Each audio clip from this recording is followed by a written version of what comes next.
Badlands. Explain those Badlands. That's a hell of a name.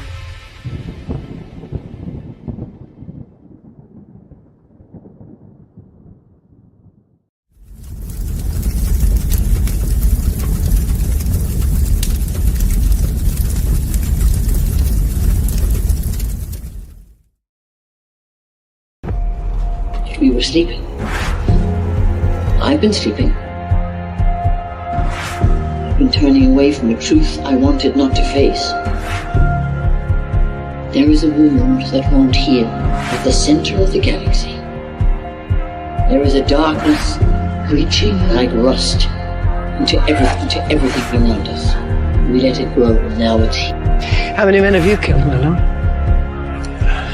I don't know. 50? 100? Countless. Countless has a nice ring to it. And how many lives have you saved?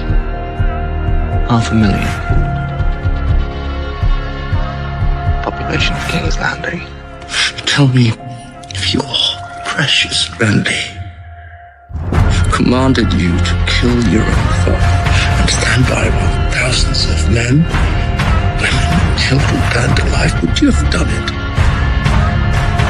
Would you have kept your oath then? Our time has come. We prepared. We grew stronger. While you rested in your cradle of power, you were trusted to lead the Republic. But you were deceived. You assumed no force could challenge you. And now, finally, we have returned. The visions are clear now. I see possible futures all at once. Our enemies are all around us. And in so many futures they prevail. But I do see a way. There is a narrow way through. It's not a prophecy. It's a story that you keep telling, but it's not their story, it's yours. They deserve to be led by one of their own. What your people did to this world is heartbreaking. We gave them something to hope for. That's not hope! We have survived by hiding from them, by running from them. But they are the gatekeepers. They are guarding all the doors, they are holding all the keys, which means that sooner or later, someone is going to have to fight them. I wish none of this had happened. So do all who live to see such times, but that is not for them to decide. All we will have to decide is what to do with the time that is given us. Forgive me. I did not see. I have failed you all. You fool brave me. Captain Armor, I do not know what strength is mine. But I swear to you, I will not let the White City fall. Our people fail. Our people. Our people. I wish you good fortune in the wars to come.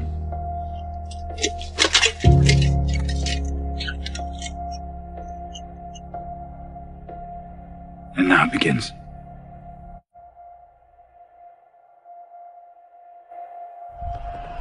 No. Now it ends.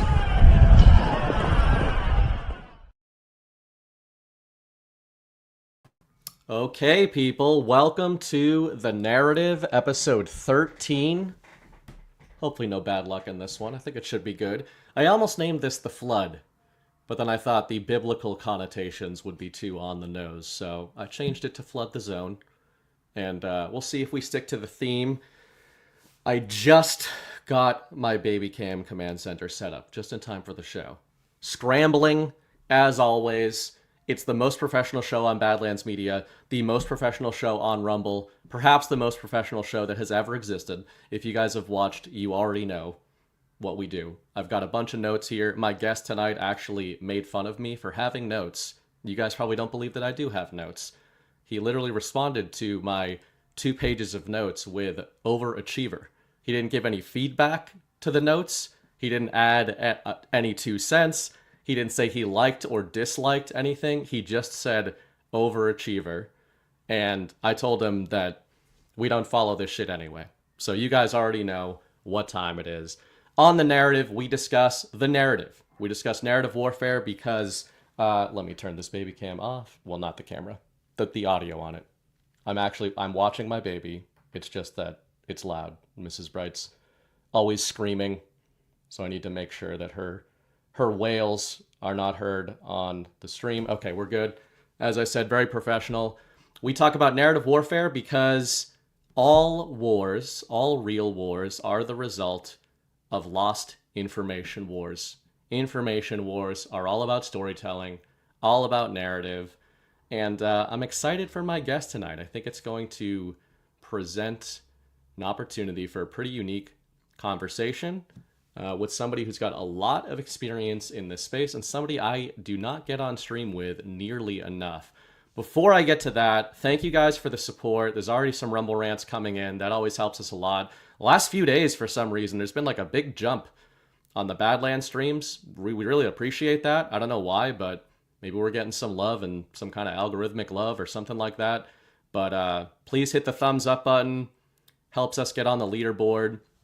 If you have a boost, you can go to badlandsmedia.tv, click the boost button. It's got its own tab now. You can choose the narrative and send one over. As always, the third part of the show is you guys. The first part of the show, we're going to talk about the story right now, which is all about the flooding the zone, absolute madness in the info war. Second part of the show, we're going to talk about theme and thesis, and we're going to discuss what an anon even is in the current stage of the advent of Trump 2.0. What did an anon used to be? Is there a difference between the two? How do you info war when there's so much winning going on? Kind of inspired by some conversations John and Chris were having last night and that John and I had on Wednesday night. So I think that'll be good to discuss. And before I bring my guest on, I want to hit our first sponsor. Our main sponsor tonight is Save Pulse, which you can see in the show description there. I'm going to get to them at halftime to give them as many eyeballs as we can. But we are also brought to you tonight by our friends at River. Not a bad week for cryptocurrencies, especially the big daddy Bitcoin. River announces Bitcoin interest on cash. US dollars in your River account will earn a high yield interest rate that can be paid in Bitcoin. With the price of groceries, mortgages, and tuitions on a steep rise, people are now looking at a retirement age of 80 instead of 60, and it's all because dollars are losing value at a record pace. The challenge is in finding a way to hold onto your dollar while still getting ahead. That's where River Bitcoin comes in. River Bitcoin's interest on cash protects your dollars with FDIC insurance while offering you the option to reap the potential gains of Bitcoin. Over the past 2 years, you would have earned 2 times the rate of most high-yield savings accounts and 16 times the rate of the national average savings account with Bitcoin interest. Get started, badlandsmedia.tv/river. Move your cash to River today and start earning a real interest rate with Bitcoin. That's badlandsmedia.tv/river. I have said this before, but I think it's worth repeating. Million different companies out there for all this kind of stuff, all these kinds of investments, right? One thing I really like about River is that they're one of the only exchanges I know of that has proof of reserves. So you can actually look and see that they hold the Bitcoin on their balance sheet that they are selling to you, which is actually a little more rare than you might think. So I like that about those guys. Without further ado, I am bringing on a guy I consider one of the OG Anons in the space. He's one of the first names I think of when I think of an Anon, even though he is not anonymous. Maybe that clues you in as to, and I don't think the word Anon necessarily has to be anonymous. Been around for a long time, one of the first dudes I was following years and years ago, familiar to many of you. So without further ado, my guest tonight is the official Fed of Badlands, Jordan Sather. How's it going, Jordan? Resting Fed face. Yo, when we start doing award shows at these GARTs, you're going to get 2 awards. Number 1, best intro for any Badlands show. And number 2, you're going to get the Overachiever Award. Thanks. You're welcome. I strive for both in my life, as we know. I mean, just so you guys know, Jordan was like, how long are we planning to go tonight? The fear in his eyes was already there. 3 hours. He kind of knows what we might be in for. I'll try to spare him. I'm ready. Again, third part of the show is you guys. We will get to you. Thanks so much for sending in the rant at the beginning. Micro Toolmaker sent in $117 already. These do get split with whoever my guest is of the week. So keep that in mind, guys. You are helping. Oh, I everybody. didn't know that. I'd be They do. shilling for some Rants harder. They do, man. Well, that's at least the instructions that I have given to accounting. If you're not on the Badlands payroll, then shit's all coming my way, because we're not just adding you to the payroll just for a guest spot, right? But you're already in the system. And I'm already a Fed, but unfortunately Trump cut off my funding by closing down USAID, so I'm stressing now. So please, Rants. Exactly. So Jordan, okay, we're on the narrative. You and I have talked. We especially got to hang out and spend some quality time at Gart Deadwood. That was pretty fun, screwing around on golf carts and everything. For sure. You are one of the OG Anons, in my view. You're one of the first guys I started following. And I think it's interesting to talk to you at the beginning of, at the very least, Trump 2.0. We can all agree it's the beginning of Trump 2.0. Is it the beginning of the golden age? What is the golden age? Just generally, as somebody who's been in what we call an info war since before a lot of people maybe even had a name for it, how are you feeling 2 months into 2025, maybe relative to what you thought was going to be going on? Just how is it matching up? How's the narrative matching up or not compared to how you were feeling leading up to it? I guess at this point, back during Trump's first term and even during the first few years of Biden's term, there were so many narratives or ideas or claims or dates, predictions, whatever you want to call it, that came and went, and everybody would get excited, claim would fall through, and all of that. And I got caught up with a few of those. So these days, I pretty much have zero expectations with anything. Yeah. I'm absolutely excited. I absolutely love what's going on here. I love what I'm seeing.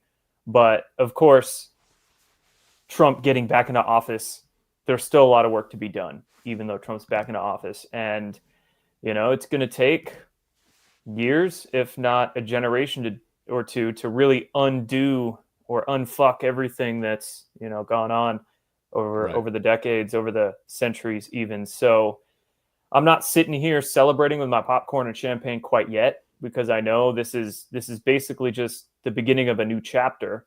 And there is going to be drama. There is going to be more corruption to uncover. But the beautiful part is, I don't think we've ever seen the media, the establishment, the authorities as weak as they are now. And, hence shows like The Narrative. It's beautiful that we are getting just a lot more engagement, but a lot more people taking us more seriously and actually coming to the alternative citizen journalists for the news. But in that same vein, which I'm sure we'll talk about throughout this show, there's pros and cons of a citizen journalist task force, if you will, coming up to prominence and becoming the new mainstream.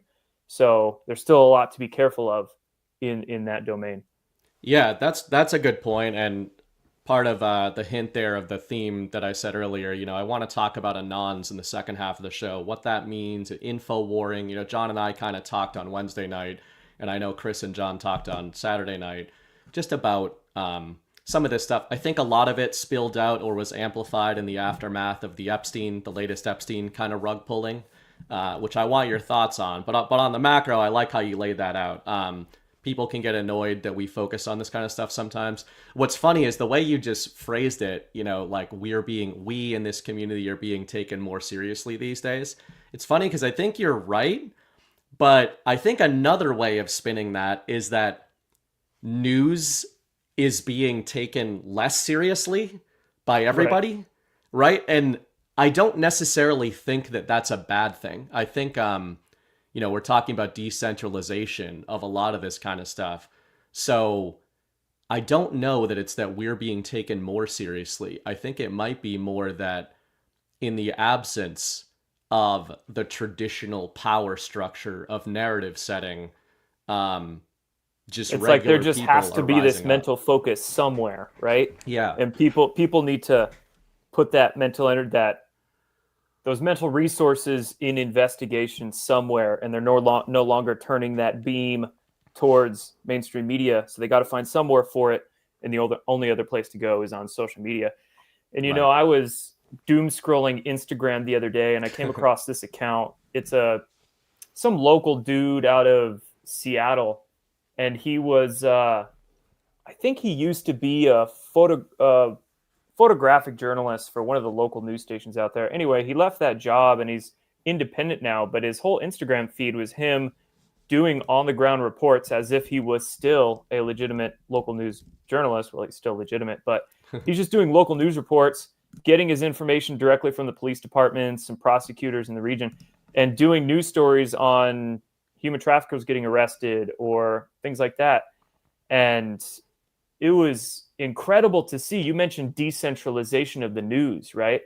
And sure, there's a lot of podcasters coming out of the woodwork, and some I'm sure have well-intended. Some of them might be questionable, but on one hand, it might seem like the zone's getting flooded and there's almost too many podcasters coming out of the woodwork. But at the same time, in these little sub niches or sub genres, there's still a lot of opportunity for citizen journalists to come up and focus on these little things.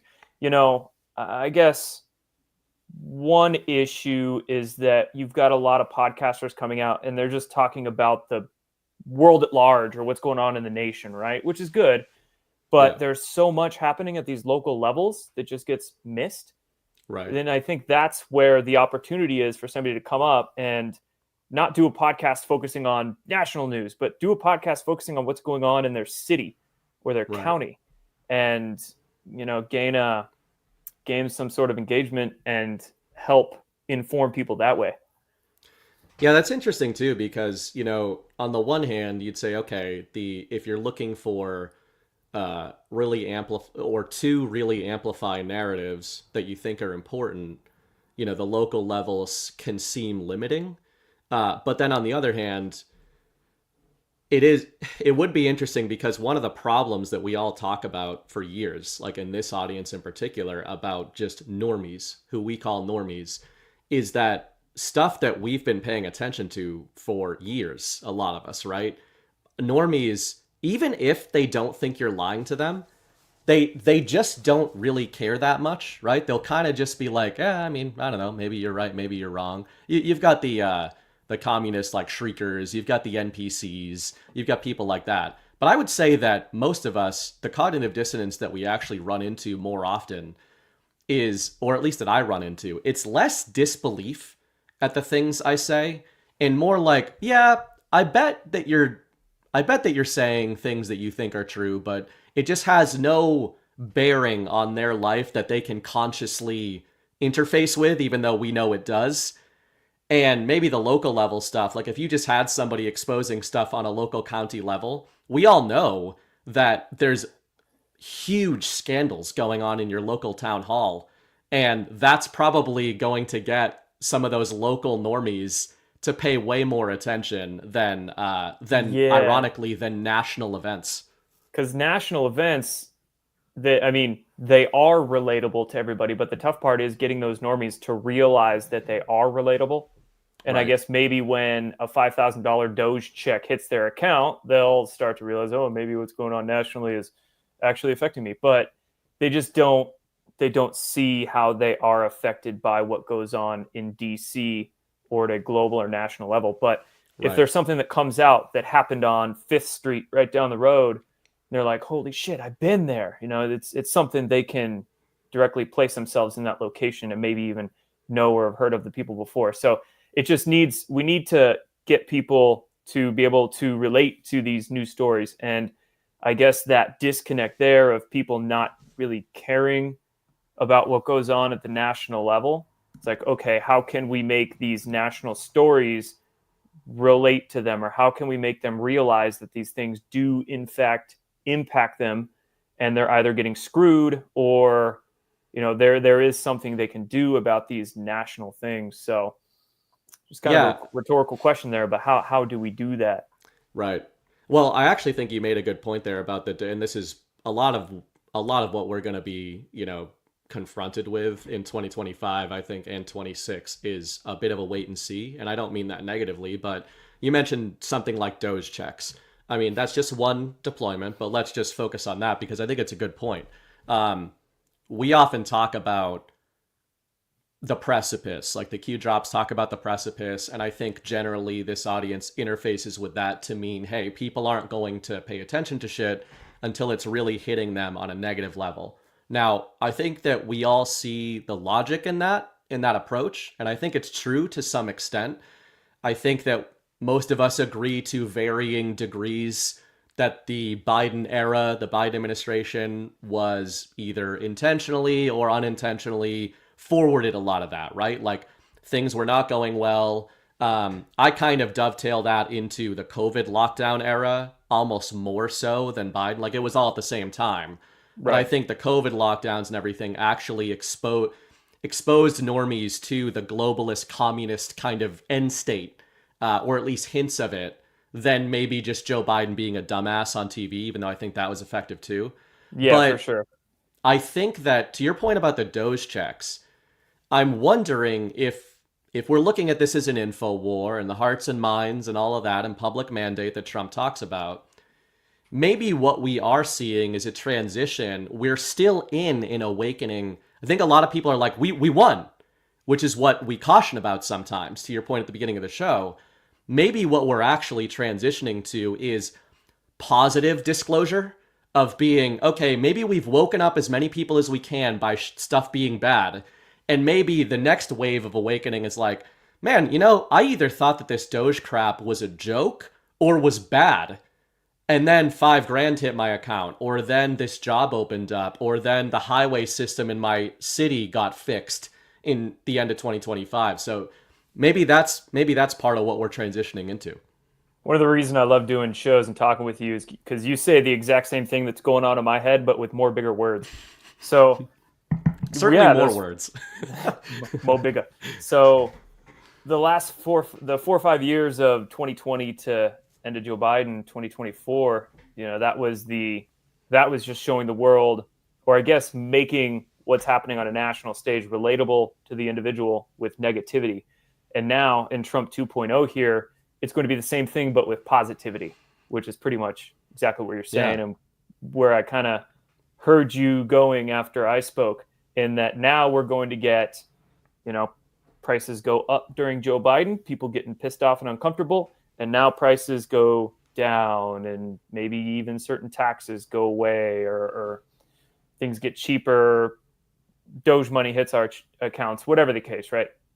But it has to affect people directly for them to be able to see what's going on nationally. And money is a great way to do that. Yeah. With number go up in account. That's probably the easiest way to do it. But what other ways? Yeah. Well, the money, though, it's actually interesting. You said number go up in account is good, right? And we all understand that.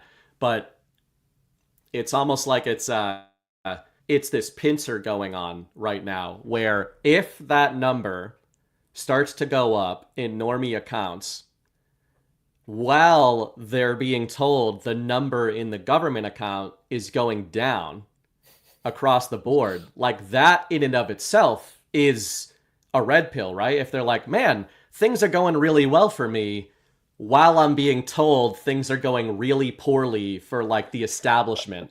It'll be perfect. Yeah. I mean, even today I was had the rare kind of normal day. My mom got me and my brother and my dad Celtics tickets, so I went up to Boston. And my dad's a Democrat and everything, but we can still have conversations. But it was funny because we had a little bit of a Doge conversation, and there is just that like normie view of what if something breaks, like not in terms of normie as it being insulting, but just like that is for even people who aren't trying to be ideological, they're going like, what if they break everything? And the fact that nothing is going to break, in my opinion, is probably itself going to be a huge retroactive red pill. Everything's going to be the same, it's nothing's necessarily going to change. And that argument kills me when the liberals out there always say we need to tax the rich and that's the best way we're going to fund the government. Right. They just have zero clue about how much the government is upcharged for basic stuff by private corporations. $100 for a 15-cent saline bag or $50 for a 5-cent screw. So all you need to do is get that price gouging out of there, and then, close down things like USAID and the ridiculous bureaucracy. But we could so easily have the same, if not more, for cheaper, just getting that fraud, waste, and abuse out of there. Right. And I think that's, I was just going to say, I think that's exactly where we're headed. Doge is going to cut things. What did he say? $1 trillion is his goal, maybe even $2 trillion by mid next year. So we'll get to that point. People will realize, oh my God, federal government works just as good, if not better. Of course, you'll have a few of these federal workers all pissed off because they got fired, but that explains the 98% Democrat voting turnout in Washington, D.C. Cheap real estate over there these days, from what I hear. Right. I'm trying to get some of that office space that Doge and the GSA ended the leases to. We should get some Badlands office space on the Badlands cheap. Badlands DC.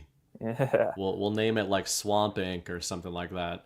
Nice. Yeah. Speaking of when you mentioned USAID, I'd seen this weekend that NED. That's if you're looking for one of the big, most nefarious and impactful NGOs, it's probably the NED, which is the National Endowment for Democracy. For anybody who's not really aware of what they do, they're one of the most blatant NGOs of funding foreign democracy. Let's call it that, right? That's what they say they do. What they really do is they fund violent regime change, or they support regimes that they want to support in putting down regime change. And the white pill is that I think this show is the narrative. We talk about what's real, what's fake, for years on this network and beforehand with the Q drops and everything. But the NED came out this weekend and said, yeah, our checks are bouncing. And they didn't even think that they were in the, they didn't even think that the funding cutoff affected them based on how they read the contract. But they confirmed to whatever media outlet they spoke to, yeah, our payroll is not working. So that's like a $300 million line item a year, but it's less about that 300 mil. It's more about that was $300 million essentially funding spec ops, democratic spec ops in Nicaragua. Yeah. So crazy, man. That's one of the best ones. I'm curious what, if we look at the last week alone in terms of major narratives, I first found you during the Q drops and everything. I know you were in like the UFO community and stuff before that, I think. But Epstein is one of the big narratives going back to 2017. What was your overall read on the strange many ways the Epstein story ran over the last week? Like, how did that hit you, and what did you take away from it? Man, so to be honest, I've been semi offline, AFK, away from keyboard for a few days, just family, health stuff, things going on. But I was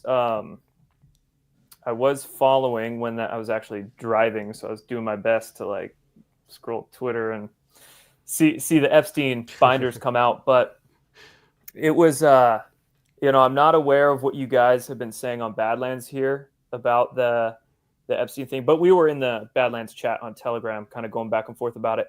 When I initially saw it, when I initially saw it, was it a little bit of jealousy? I don't know. I don't think it was. I think it was just being upset over people who have put in so much work on just general citizen journalism and the Epstein story as well, and them just kind of getting passed over, and like, why are these dudes getting handed binders, and kind of weird for them to be like smiling given the gravity of the information in this story in these binders. Like, yeah, hooray.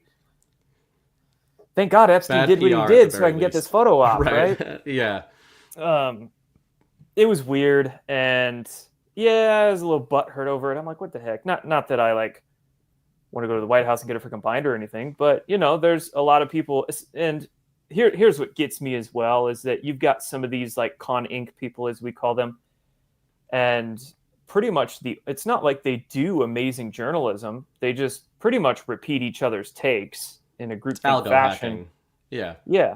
And the pretty much only reason they get to that point of being invited to these places and getting binders and all this is because they have a lot of followers, 1 million, 2 million followers, whatever the case. And I'm just sitting here thinking to myself, like, man, the week or the month before the 2020 election, I lost YouTube, Facebook, Twitter, Instagram in the span of a week. 750,000 followers gone, pretty much like that. And I'm like, I could probably have followings the size of these guys if that shit didn't happen. But lo and behold, that shit happened, and now happened to a lot of us too, you know?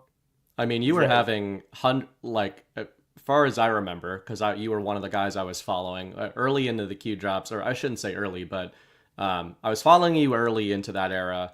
But the number of accounts I followed, people think I'm weird even in Badlands, because I don't follow a lot of people. I follow people who I feel like are in a certain theater of the info war that maybe I'm not as much. And that always changes too, right? I do the same thing. It's like sometimes you're more interested in this, or this is more relevant to you, so you're going to follow these people, and then your interests will change, or what you feel like you need to research will change, so you'll change who you follow, right? Right. So, I also have, and this won't shock anybody, and we're all kind of weird, a very obsessive personality, and in terms of like information overload. So I will look at everything that people post, which is why I can't follow a lot of people, because I'll look at everything that they post and try to like memorize it. So it's partly a mental health thing too. But the reason I say that is that early on, you know, and people that have been following you for a long time probably know this, but you were one of those guys. I was following Brad as well on YouTube, Where We Go On, We Go All. And you guys were getting, I mean, hundreds of thousands of views on some of these videos, right? At the very least, tens of thousands. Yeah, so I was the first person on YouTube that I know of to start making videos on the Q posts with the whiteboard. It was probably October 30th. I think that I did my first Q video. And in the first week of November, because I was like the first person, that was it on the internet pretty much for videos about Q. And I would go live just with, all I had at the time was an iPhone 6 and that, you know, that whiteboard, or sometimes I would have a screen behind me too, scrolling through the posts. But, you know, this was a time when YouTube didn't change any of their algorithms. If you had a video that hit and it was conspiratorial or controversial, whatever the case, you could still get on YouTube's trending page. I had a couple of videos on YouTube's trending page at the time, but yeah, I would get 100,000 views a day for a couple of months there at the end of 2017. And then at the beginning of 2018, the Parkland shooting happened.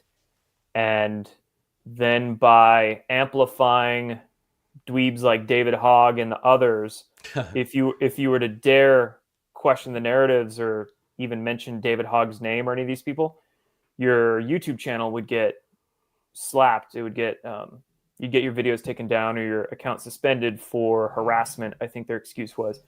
So in February 2018, right after the Parkland shooting, I got my YouTube channel taken down. I fought to get it back. I got it back about 6 weeks later. And then the next month, they took it down again over CBD. Because I had a CBD ad. CBD. Yep. That's what they got you for. Satanic pedophiles, they're like, bang CBD. on, man. Yeah. But you're pushing that non-psychoactive weed on the kids? It was nuts. I had no strikes on my channel. They just took down one video. And usually it's 3 strikes, you're out. They just took down one video and removed the whole channel. So I had to fight to get it back again. Got it back another month or 2 later. And everything was a little different after that. Algorithms, they changed the algorithms at that point, early mid 2018. And none of the videos were as didn't get as much engagement. But at least monetization was still there until I think like 2019. They demonetized all of that. But yeah, I mean, that time frame, 2017 to 2019, it was exponential growth for a lot of us. You know, Red Pill 78, Brad, myself, X22. And then 2020 came around, and it was the day Hunter Biden laptop story came out. So that day, October 15th, 2020, was when YouTube went through their huge purge, and all of those Q channels, basically, all of them instantly. And, you know, I am curious now that we've got Trump 2.0 and Elon and all that in government. I'm curious if a lot of the stories from Trump 1.0 term are going to kind of come out and come back into the news during this term. And because that was something in those Twitter files and Facebook files and whatever those were that came out during Biden's admin, they didn't go very deep. I'm sure there's so much more there that you could dive into, not only with social media companies, but government agencies working with social media companies to censor. There's so much more there. So I am curious if that will come out. This is something I've been trying to look into, but after all that censorship went down, including the stuff with Trump, when Trump was removed from Twitter and Facebook and all of that, Trump filed a class action lawsuit against Meta, Google, and Twitter. In, I think that was June 2021, I want to say, like mid 2021. And it could have been 2022, but around that time, he filed that class action lawsuit, and it was with a legal institute, AFPI, America First Priority Institute. I don't know if that class action lawsuit's still going on. We've heard that Trump settled with Twitter, settled with Elon. They joked about that in their Sean Hannity joint interview. And then I think Trump settled with Facebook for some 25 or 50 million. But I don't think those settlements are a part of that class action. And what I'm also curious about and intrigued about is that the woman who used to head the legal arm of the AFPI, her name was Pam Bondi. And now Pam Bondi is Trump's attorney general. So, I'm curious if that class action lawsuit, maybe within the next year or two or something, Pam Bondi and Trump will help kind of spearhead that and get a lot of justice to those of us who were censored very heavily around that 2020 election. And it's such a pain in the ass too, because it's like you've got these people getting Epstein binders. The only reason they're getting them is because you got 1 million, 2 million followers, and it's like so many of us would be there if all that didn't happen. Or you've got just for instance, all of us on Badlands who are doing solid journalism, get plenty of engagement, and we're all like the redheaded stepchildren if we dare talk about devolution or Q or these sorts of things. And it's just always been kind of a bummer getting passed over by more mainstream influencer voices or whatever. But I don't know, is what it is. I don't feel like watering down anything. So the funny thing, the reason I bring all that up too is because I don't think it's copium, but I do look at that. In my notes, I wrote the Epstein rug pull. Whose rug pull is it anyway? I laughed at that. I did laugh at that one. I really have been thinking of that, and I'm not the only one. We've seen this in private chats. We've been kind of talking about this. We've joked about this in various private chats, etc. Used to be a joke. Now I'm not so sure it is a joke, where now I say, man, is it becoming... I use the term reverse indicators all the time when it comes to the media, right? Like you look at, it's useful, you do this a lot on your own streams. It's useful to look at what professional liars for the regime are saying, because you can use it as signal to reverse engineer it. That might bring you more on a path to truth, right? And if it doesn't get you to the truth, at the very least, it's important to know the deployments of your enemy and what they're doing, right? They're putting out their information in public. You want to know why they're doing that. So now I've almost started to look at some of these photo ops and some of this super gay, like alt media, new mainstream media journalism era. as reverse indicators, and kind of was joking with Chris Paul and John, I think yesterday, the day before, like, man, I guess when we get binders, that's when people should probably check out and like stop following me, right? Because it on a few levels, I don't think that's a copium take. On the initial level, it was all the worst people in the info war who got it. And the reason that I was interested in revisiting that era of YouTube and what you were doing at the beginning of this era of the info war, Brad, Zach, all these kind of people, is there's a lot of people that can sometimes go sort of the pushback that we get. And we fight back against this pushback because we think it's important. Again, we wouldn't be Badlands if we weren't saying the shit we think is important. So even if it makes people mad. But people can say, well, how do you know DC Drano or pick your poison isn't just waking up the normies, right? As part of a pre-controlled op. Is it just jealousy? Is it sour grapes, etc.? What Jordan laid out in terms of that era of being censored by saying things that actually mattered, that has always been the signal to me. If you as the audience take away me, you take away Jordan, you take away John, you take away whoever you like or don't like in the info war, I've said for years, you have to look at what these people were saying to you circa 2017 to 20. And more importantly than that, because I think it's possible people change their minds, right? Like maybe Mike Cernovich was telling you to wear 3 masks and take a vaccine and do butt stuff with guys. But, you know, besides all of that, he's a really basted red-pilled guy, right? So it's important to look at their past deployments and determine in your own mind, are these people seeing the light in 2025? Or are they seeing the winning side and rebranding themselves accordingly?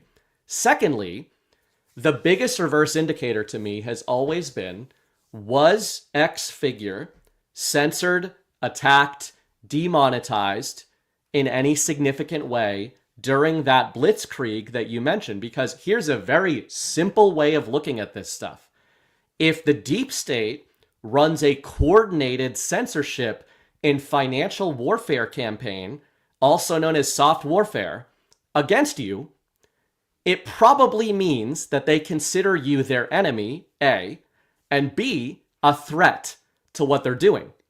If they do not go after you for those reasons, it either means they don't consider you a threat, and adding one more layer to it, if these ultra MAGA conservative voices didn't just not get censored during that era, but reached unprecedented growth in their social media profiles during that period of time, that's the reverse indicator, right? Like sometimes I think I'm taking crazy pills when people are like, how do you not trust Charlie Kirk?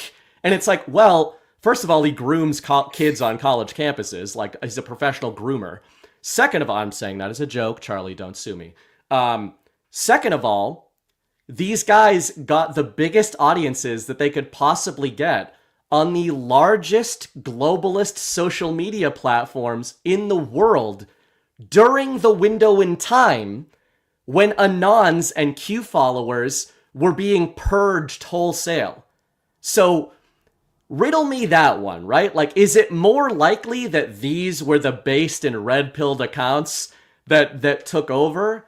Or are we looking at Chris Paul's controlled opposition dynamic and that sort of thing? To wrap this all up, when I look at the Binder photo op, the thing I was really encouraged to see is that even in the wider media space, the reaction to the photo op was overwhelmingly negative. And I think, like, you did, in hindsight especially, you did not want to be one of those people holding one of those binders. They spent the next 5 days essentially defending themselves from fire from all sides, right? Like all of Liz Wheeler's videos, like you telling us we should be thankful. I'm here. You should love. Oh, it was awful, man. I was being woman-splained to by her about why I should love her and appreciate the fact that she got a binder. Oh, yeah, it was bad, but no, totally, man. You speaking there reminded me of, you know, it's curious if I do think some of these more mainstream Con Inc. voices, a good portion of them might be just useful idiots. Yeah. Not realizing they're in the position they are. There's probably a producer or a handler somewhere in the background. They don't realize as a handler. They're just like, oh, this guy helps me. He's a great person. But they're using the kind of lower room temperature IQ Benny Johnsons or DC Dranos to prop them up as being the faces for this new media. The whole Tenet media saga came into my mind when you were speaking of that. And, that was, we had Tim Pool. Who else was on that? Benny Johnson, right? Benny Johnson, Tim Pool, one of those thoughts. Which one was it? There's so many of them. Was it the Canadian one? Lauren Chen? Was she one of them? That was it. Yeah. I think she was actually the she co-founder was like the of progenitor. Yeah. She was the honeypot, I think. And then some like ginger guy. That's right. So I don't remember that one. Tenet Media is getting all this money through the grapevine that's essentially coming from Russia, and then it goes through a couple different sources, ends up in what, like Lauren Chen's account, and Lauren Chen and whoever was working with her on Tenet Media hired your Benny Johnsons and Tim Pools for like $100,000 a month. Mm-hmm. Yeah, for nothing though. I get $1,000 a month from media organizations, and I'm sitting there questioning, like, you guys are solid, right? Like this money ain't coming from China or something, right? And I'm like, how do you how do you get $100,000 a month and just get some shitty 2-page document briefing? Like, this is who I am. The money's clean. Okay. It's, I mean, useful idiot at best, but holy shit, you really have to be a dumbass not to think about it. But anyway, okay. So how long ago did the Tenet Media thing go down? That's about 9 months ago. The fall, or was that the summer? Man, summer, things fall, are so 6 to 9 months ago. So yeah, recently-ish. I am sure that will happen many a time again, and not just with Russia, even though maybe that money didn't come from Russia and that was just the cover to where it really came from. But I'm sure it will happen with not only other foreign countries, but also domestic U.S. agencies as well. It's the oldest indicator in the book, right? Is the money, and that it's something that we have trouble navigating. I mean, like you said that, if it's so funny because, and we very much appreciate everybody's support. Obviously, we have some sponsors at Badlands. We don't have sponsors on every show. We have sponsors on, they come and go, and we really appreciate them when they're here. But besides that, we always say we are funded by you guys. When you send in rants and boosts, when you go to events, that kind of thing. But it's you know this better than anybody. It's a very difficult space to navigate because you're trying to be as authentic as you can and decentralize all this information. Paywalling is frowned upon, and I understand why, right? Because you're saying like, hey, I think this information is important. Now give me money so you can look at the information. I don't personally do that. I understand why some people do, but it's a hard space to navigate because of that. And then we'll have people that are like, oh, I love what you do. You should do this full time. And it's like, okay, well, you don't go into your office and say, hey, I really love what I do, but in lieu of you paying me a guaranteed salary, boss man, just like, we'll just see if you want to give me any money this week, right? Donate to me, please, $5 a month. So again, we appreciate that, but I think that people don't often think about that side of things because we do not operate like the Tim Pools of the world who are on these contracts and have, as you said, representation and handling, whether you think that that's nefarious or not, or just business. Handling is handling, right? We don't have any managers or anything like that. Badlands Media is not even like, it's a company, but it's really a media company. None of us have managers or handlers. We all do our own thing outside of Badlands, and then we come together in Badlands. But that's why it's important to look at that stuff. People are like, okay, why don't you do this full time? It's like, well, because it's very volatile, and if you don't want to compromise your integrity, We could all do it full time if we got representation, showed them our followings, showed them how many views the shows do. We could do it. It wouldn't be hard. Hell, we appreciate it with you guys, but a lot of these shows do better viewership than a lot of the stuff we're seeing on YouTube, and those guys all have managers. We don't do that because we don't want to go down that road. But to Jordan's point about people like Tim Pool, etc., once you don't have to believe that $100,000 a month has strings on it that says you have to talk about this, this, and that, although it could. The big thing, though, is they don't want to talk about the fact that they're getting $100,000 a month to produce one video a month, right? It just shows you that these people are personalities. They're actors. I mean, Chris Paul calls them TV characters. That's exactly what they are at the end of the day, which is why we hammer into that so much. Even if that $100,000 contract didn't come with a clause that says you can't talk about this and this and this, the fact that that $100,000 contract was for YouTube videos then implies that, well, if they lose their YouTube channel, then they don't get $100,000 contract. Right. So ipso facto, it doesn't even have to be in the contract. It's just because it's on YouTube, then they're stonewalled. So, back in the early days of Q, that was a big, I guess that was a big learning curve for myself and others, and also a big issue. And it was especially an issue that was, I think, psyops were run on the honest journalists by shills, calling them patriots, right? P-A-Y, patriots. You're a patriot if you dare ask for money or Hey, why don't you do this full time? Hey, can you give me $5? Patriot.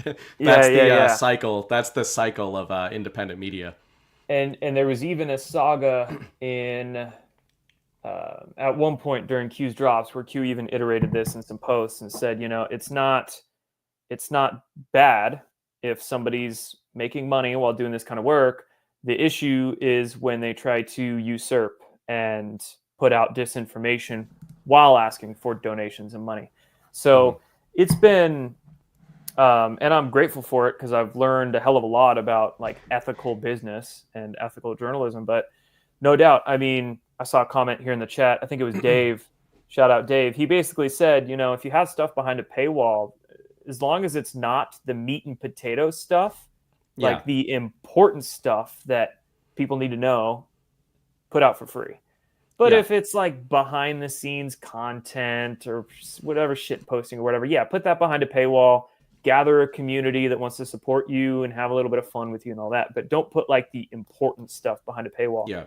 And and there's a lot of other philosophies of ethical business and ethical citizen journalism we could talk about going through this. I learned a lot about it, but I mean, it was a big problem back in about 2018, 2019. You would have all kinds of shills come out. Just really, I mean, so social media demonetization was stage one of trying to wage economic warfare against citizen journalists, and then activating their shills to try to convince people not to support was like stage two underneath that. And they tried to go at different angles to try to wage economic warfare against the honest citizen journalists, honest patriots trying to undermine them. It was a doozy. I don't see as much of that patriot talk anymore.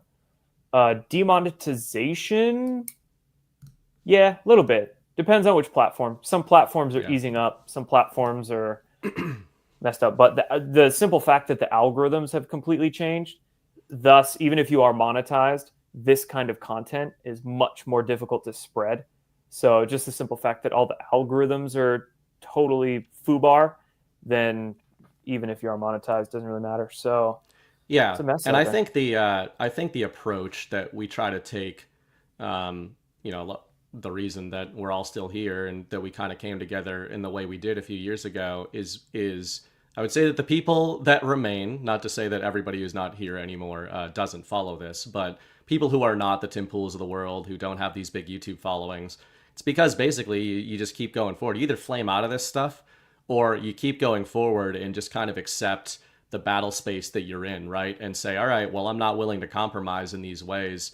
And it's funny, Jordan was referencing when we were looking at this binder photo op, just in the Badlands sort of team chat. We're going back and forth, and Jordan at one point it kind of made a comment of like, thank God that like I can talk to you guys about this. It's because there's, I think for everybody in the audience who understands being info warriors, because everybody watching this show is de facto, you can understand the layers of the info war. And it certainly was a strange and eye-opening transition for me to go from an observer of the info war to somebody who was participating in it in a more public manner. And then you start looking at other people who are doing that in a different manner, right? You start looking at incentive structures. You start looking, for me, I start looking at patterns, right? I would look at certain accounts, and people get mad when we say it, but like I'd look at certain accounts and I'd be like, man, I feel like I just said that like yesterday. Or I feel like Chris or Jordan or John like just said that. And then you'd see these like accounts pop up, and they'd kind of like take something you said a week earlier and see if it mapped, right? And then they'd like put it out, and it's algo hacking, right? I mean, we've seen this stuff in social media forever. You mentioned the thought conservatives earlier. There's one. At least they're bringing something to the table, Jordan, right? Like bikini pics in a calendar or something like that. That's pretty much it. Mm-hmm. They're basically like OnlyFans chicks, but without OnlyFans, right? Right. Just appealing to the conservative audience. It's hilarious. But there's one of them. Her name's Jordan Rachel. And her tweets will go viral on Twitter. But you can go to any post she makes. Just copy and paste that and search it on Twitter. And there'll be 1,000 people that posted it before her for weeks, even months beforehand. She's just a lot of these mainstream conservative Inc. people, they're just content stealers. And most of them, I would venture to guess, due to the output of their content on their accounts, they have a team. They don't manage their own accounts by any means. They have a team scraping for content, posting for them, editing their videos, all that sort of stuff. It's and the positive thing, and I want to transition off of this one. But the last note I'd say on just this topic that spun out of the Epstein binder thing is that some of the oldest stuff I said, very, very simple, but my approach in the info war, and people can be like, all right, how can you know what's real? How can you know what's fake? How can you know who's good, who's bad, who's an earnest operator, who's not? We can't, right? We don't know. But one of the things I go with is the net effects refrain. Very simple, but for me, I look at the binder op, the Epstein op, etc. Do people feel better or worse about these specific figures after this? I would say that they overwhelmingly feel negative, in which case I am willing to lend quite a bit of faith in the layers of info warring that are going on around the Trump administration, the DOJ, Kash Patel, etc., and say, hey, sometimes getting real close to these people, getting real close to the power players in MAGA on a public level might seem like a win in a short little window. But man, we've seen so many times Trump kind of puts people in a spotlight and it feels really good in that one moment. And then that's not always a great thing, right? So coming out of that op, I was really encouraged to see so many people just going, take the names out of it, take the social media followings out of it. Like you said at the start of the show, I think what hit people in a really visceral way wasn't just that it was kind of the latest rug pull of information on Epstein. I agree with people that it's still getting that back into the story. Everyone's now demanding actual disclosure. That's a good thing. Of it. Yeah, but to hold that up and be like, I got it, like I got the truth. Just it's good that the community reacted in that way. I think that says a lot about where people are at. I do too. Yeah, you could just smell the social climber attitude coming off them with that photo op that they all did. One more thing. Let's actually talk about the Epstein binder situation. Yeah. Before we move on. I think it's real important. You just mentioned that, is this person good, bad? Is this person good, bad? So sometimes you're not going to know. And I think it's important to sit in that space of not knowing something, but being able to entertain different possibilities, but just not being sure about any one. And as you comb through information, all you're doing is trying to see which of those potentialities are more plausible or not plausible. Exactly. And still not attaching to any of them specifically. You're just remaining open but skeptical. So in terms of the Epstein binder situation, I don't know. I've gone through a few of those different like potentialities in my mind. When I first saw it, I got that little bit of butthurt feeling. And then I saw the reaction that we're talking about and like the photo op. And then I saw exactly who got the binder. And I'm like, oh, okay, something's up here. This isn't, I'm glad I didn't get one. They're getting roasted. This is weird. I did wonder, I'll be honest, because we know Epstein and Ghislaine Maxwell, they were basically running a blackmail ring for Mossad, more or less. Yeah. Maybe some CIA involvement, maybe some other groups or potato. But more or less Mossad. And then I noticed that pretty much each of those Con Inc. influencers that got a binder were pretty hardcore pro-Zionist, which, don't get me wrong, I'm definitely not one of those like Israel bad people, but I'm also not an Israel good person. I think Israel has a deep state, just like America has a deep state. You can't blame the whole country for what a select few are doing. But I found that curious, and I'm like, I would love to see these conning people who got the Epstein binder to start reporting on Mossad running blackmail rings through Epstein and Maxwell. I'm like dying to see them report on that or not report on it. And if they don't, that'd be quite the exposure. My mind kind of changed. Yeah. I don't know if I'm sold on that one because then I saw the reaction to the Southern District of New York and the FBI and how Kash Patel, Pam Bondi, some media influential people were putting pressure on the James Comeys and the old FBI and SDNY people. And then I started to think, well, maybe that was more of the focus of the op, was to put pressure on old bureaucrats in the FBI. And so I don't know, but maybe there's multiple lines in play here, right? So I think there probably is. And to that second point, I think if I'm giving benefit of the doubt to the deployment, not about the influencers and the binders, but about was this, I did see it as a narrative deployment by the Trump administration, Pam Bondi, etc. She doesn't just do that of her own volition, right? I absolutely saw it as a narrative deployment. So if I say, okay, was this a narrative deployment? Yes. Why? And then I start trying to map, like you said. And we say this, the reason I used to use the word bicameral every other sentence is because, as Jordan said, when we talk about mapping, I think some people, to help them train to do that, they do it in a bit of the wrong way. I think a lot of people, even when they're trying to map out scenarios, they map out either or scenarios in their head because that's very common for people to do, right? You're like, is the tiger chasing me or not? Like that's how we're kind of encoded. Does this girl like me or not? That kind of thing. But in the info war, I think trying to train yourself to entertain simultaneous contradictory paradigms is one of the most valuable skills to cultivate.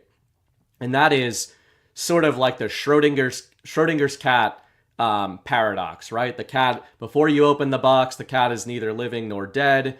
It is either living or dead, and it's both living and dead. And, these are paradoxes that Jordan's obviously familiar with. We talk about this stuff a lot. You can do that on a cognitive level in the info war, and you can say, Con Inc., this was a Con Inc. exposure op, or this was a narrative deployment by the Trump administration that is pushing us forward on the Epstein disclosure timeline, despite seeming like a rug pull. Those two lines seem contradictory, but the reason I'm such an advocate for that bicameral approach is because sometimes if you just leave one thread, you play the either or game there, and you choose one, you're only going to map on that timeline going forward. And you might miss some stuff that mapped onto this one. So I think it's useful because sometimes events will map onto both. And readings, like you said, there's multiple layers going on here. I think that is often what's going on. And I think because humans have that either or mentality, they'll miss like, hey, both can be true. It can be true that this was a rug pull, and it can be true that what Trump and company are doing is de facto exposing perhaps the FBI, perhaps elements within the DOJ for roadblocking this stuff. They're cultivating public mandate to demand that it's released, which Trump, I'm banging this is like a beating a dead horse with this, but Trump is using the word mandate more often than he ever has before for a reason, and that's after he won the latest election. And then one more point on it would be a lot of liberals on my kind of normie Twitter feed in my other job, they were making fun of the rug pull by doubling down on the Epstein op being either a nothing burger or that Trump is involved. And now you've got liberals saying maybe the reason we're not getting Epstein disclosure is because Trump is involved. And when I saw that, I started saying, man, this could be fantastic if Trump starts getting the battle space in a position where MAGA and Q people, etc., are like, give us the fucking files.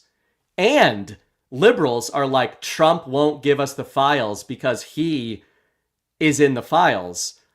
How do you get a bipartisan, completely bifurcated American public to be like, give this to me? Maybe that's part of what we're seeing going on here.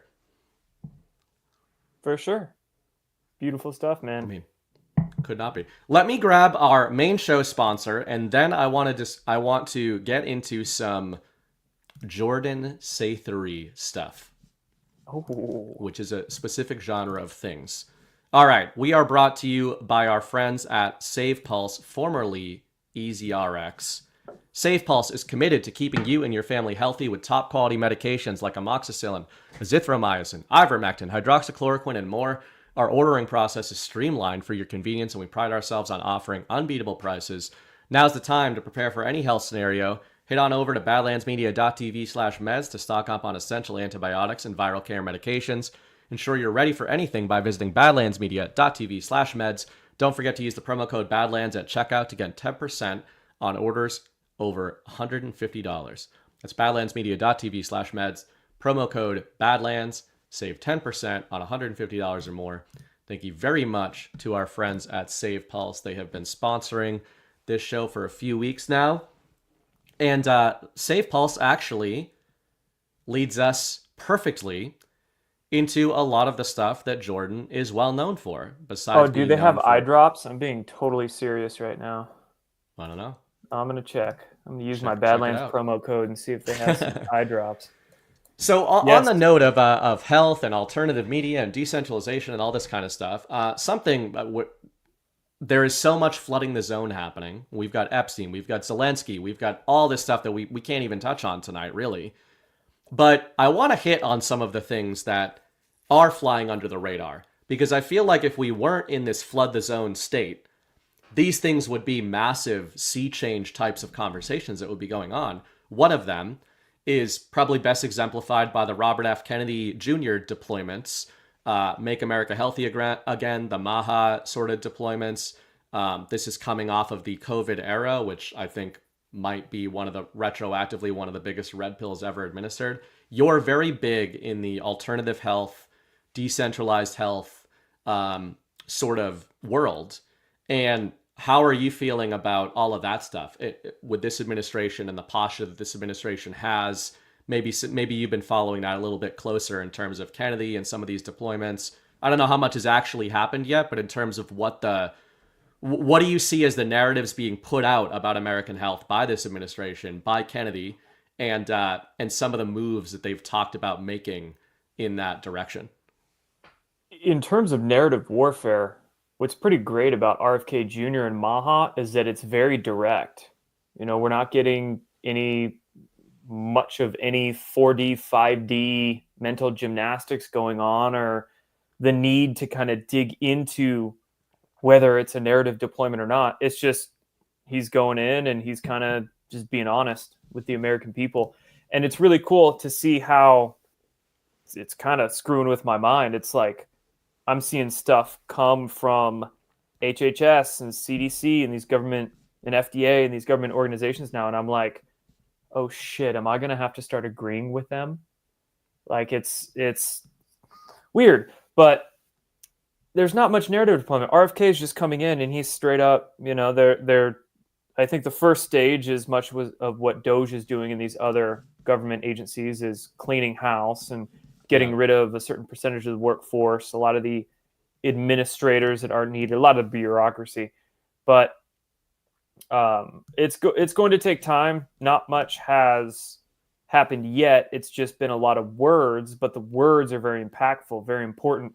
And even before RFK Jr. sworn in, even before Trump was elected, just the simple fact that Trump shook RFK Jr.'s hand on the Arizona stage and said, "Make America healthy again." That simple act got a lot of people more serious about their health, the health of their loved ones, just thinking about the choices that they're making in their lives. I mean, that was it right there, just the awareness of it. Even RFK teaming up with Trump, but now with RFK as director of HHS, I mean, it's huge, man. It's absolutely massive. I am really waiting.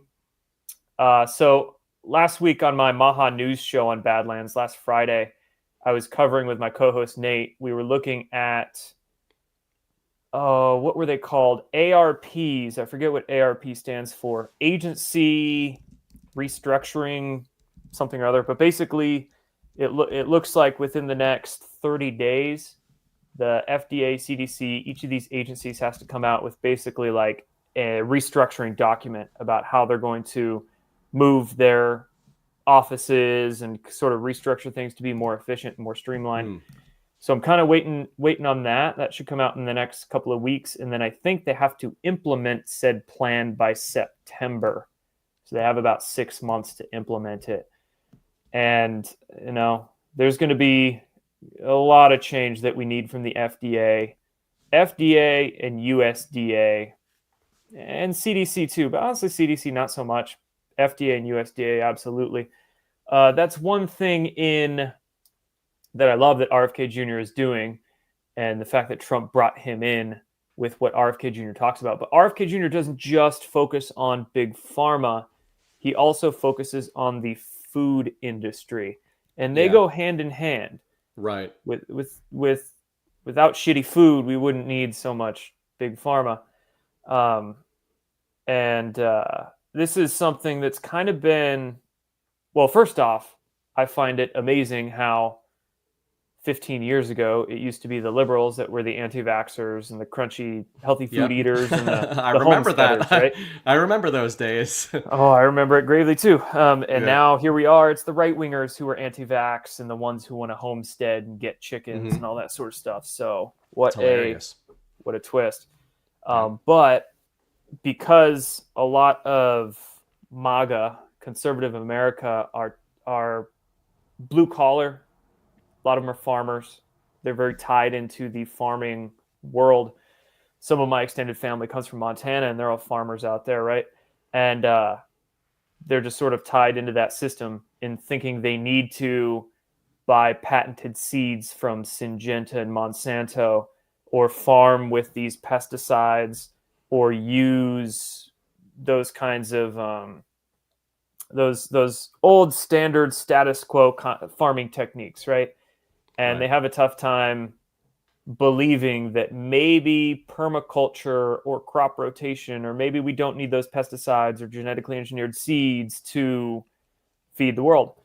And it's good that RFK is coming in and kind of helping to change that in the conservative side of things. Obviously, the liberals these days, not the 15-year-old liberals, but liberals these days, they're the trust the science. They're screwed. They're the trust the science people. But it's going to be a little tough getting the conservative side of the spectrum to sort of wake up to the big ag side of things. They're very awake to big pharma, especially after COVID. Right. Huge red pill right there.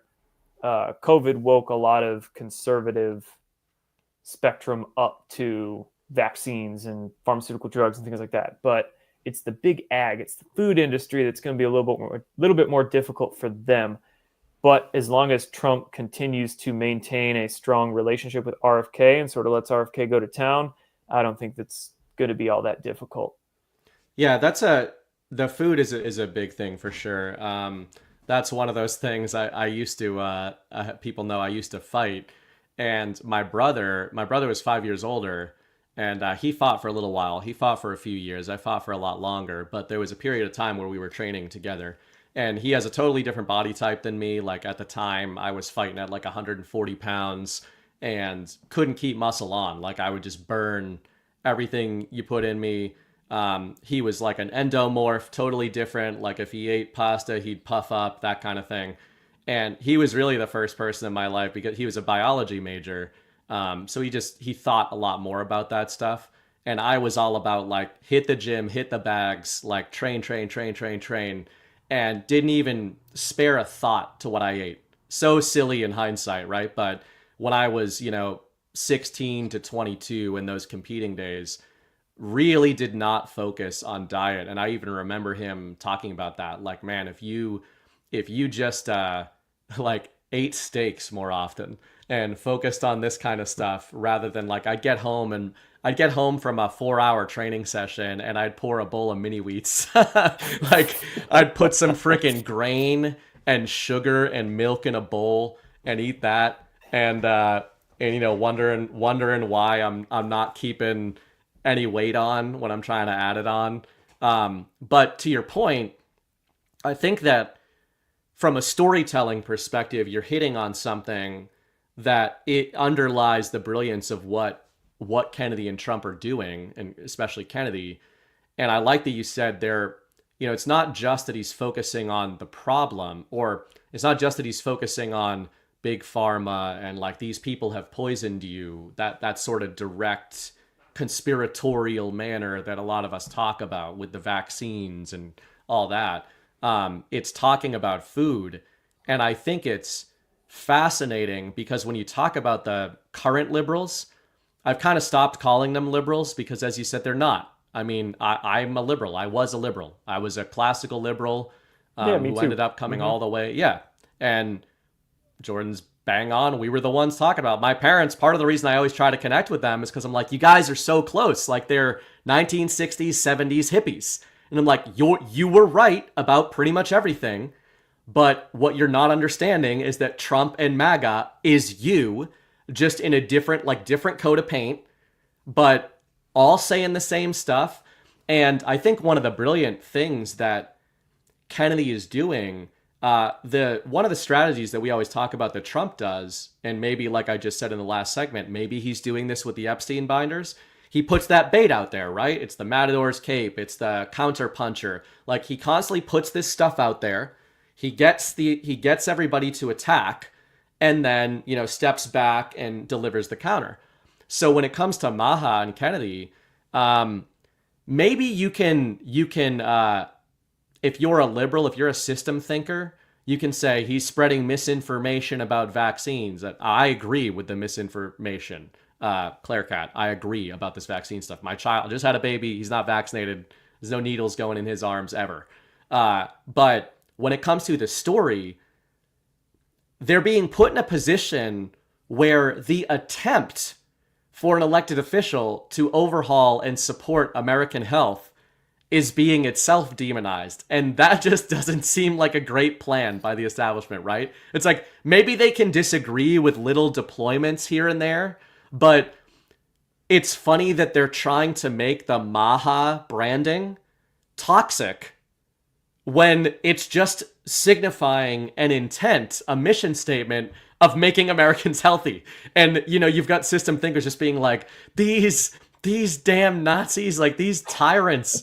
But, so, I mean, it must be kind of surreal for you as somebody who has been more so than Q drops, etc., been talking about health and what they've been doing to people for so long, since the start of what you've been doing in this world.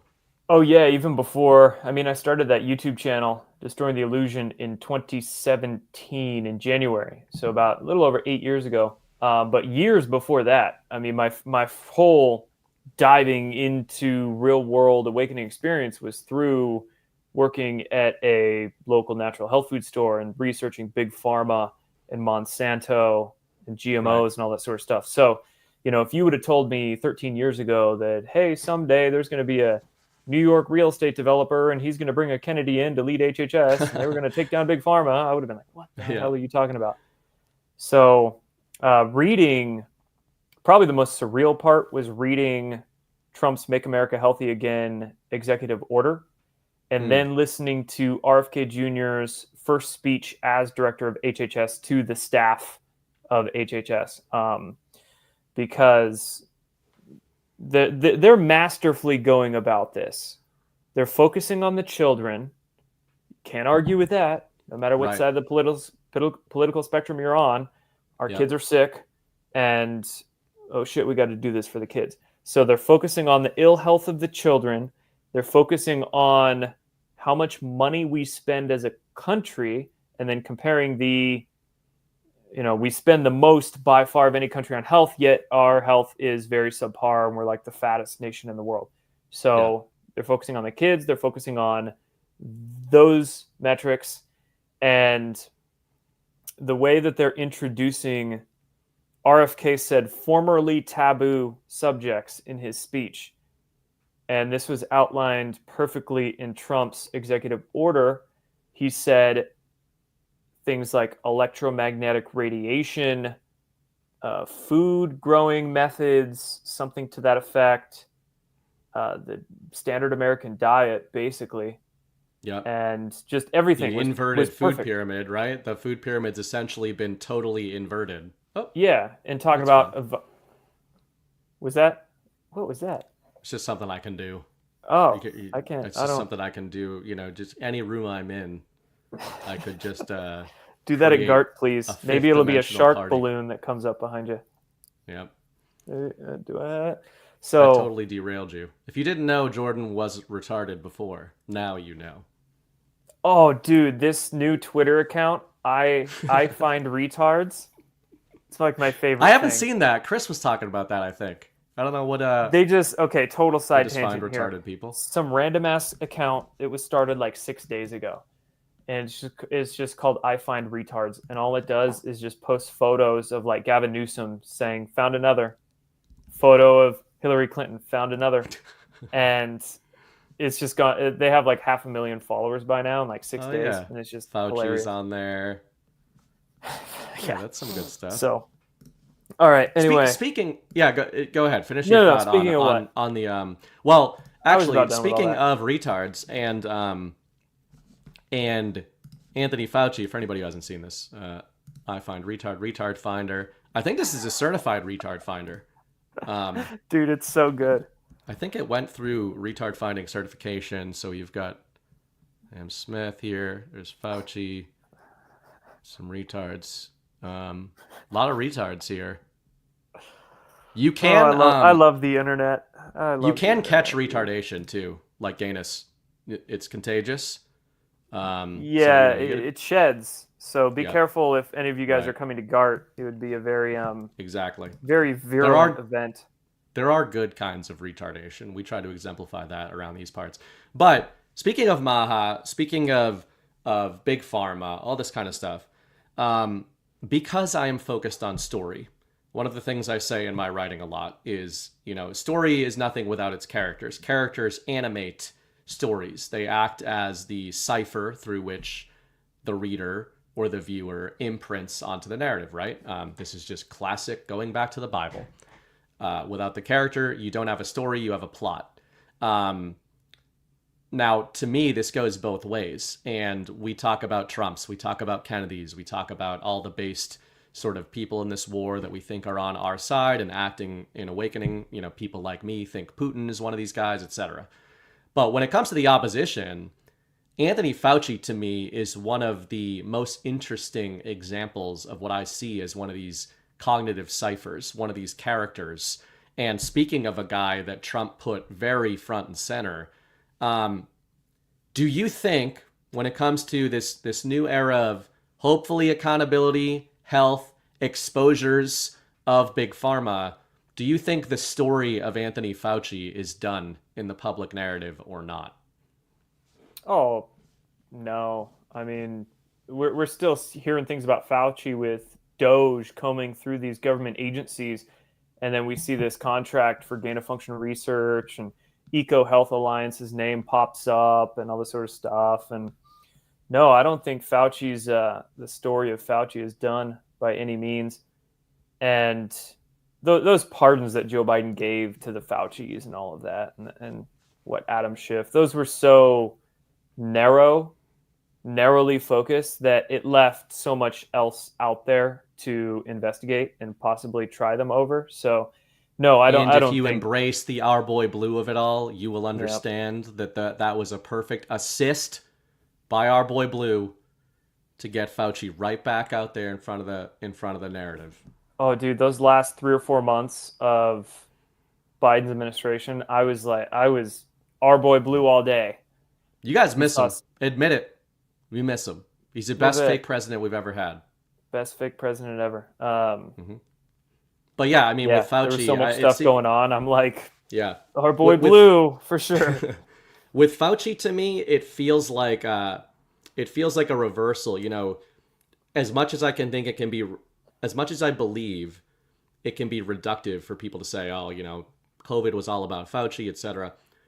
We know that these single players don't call all the shots. We know it's the system. It's not these single players. But just like we know that Donald Trump isn't MAGA, he's a symbol of the MAGA movement. He isn't the whole thing.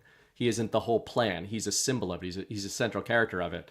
I think the same is true of people like Fauci. So when you mention Kennedy, you know, I don't think Kennedy is coming up with all the Maha deployments and exactly what they're going to do the whole way. But I think he's pushing the story forward, right? So on the other hand, the reason a guy like Fauci can be so valuable to us is in having that character for people to imprint onto with all this hindsight that we've known about the whole time.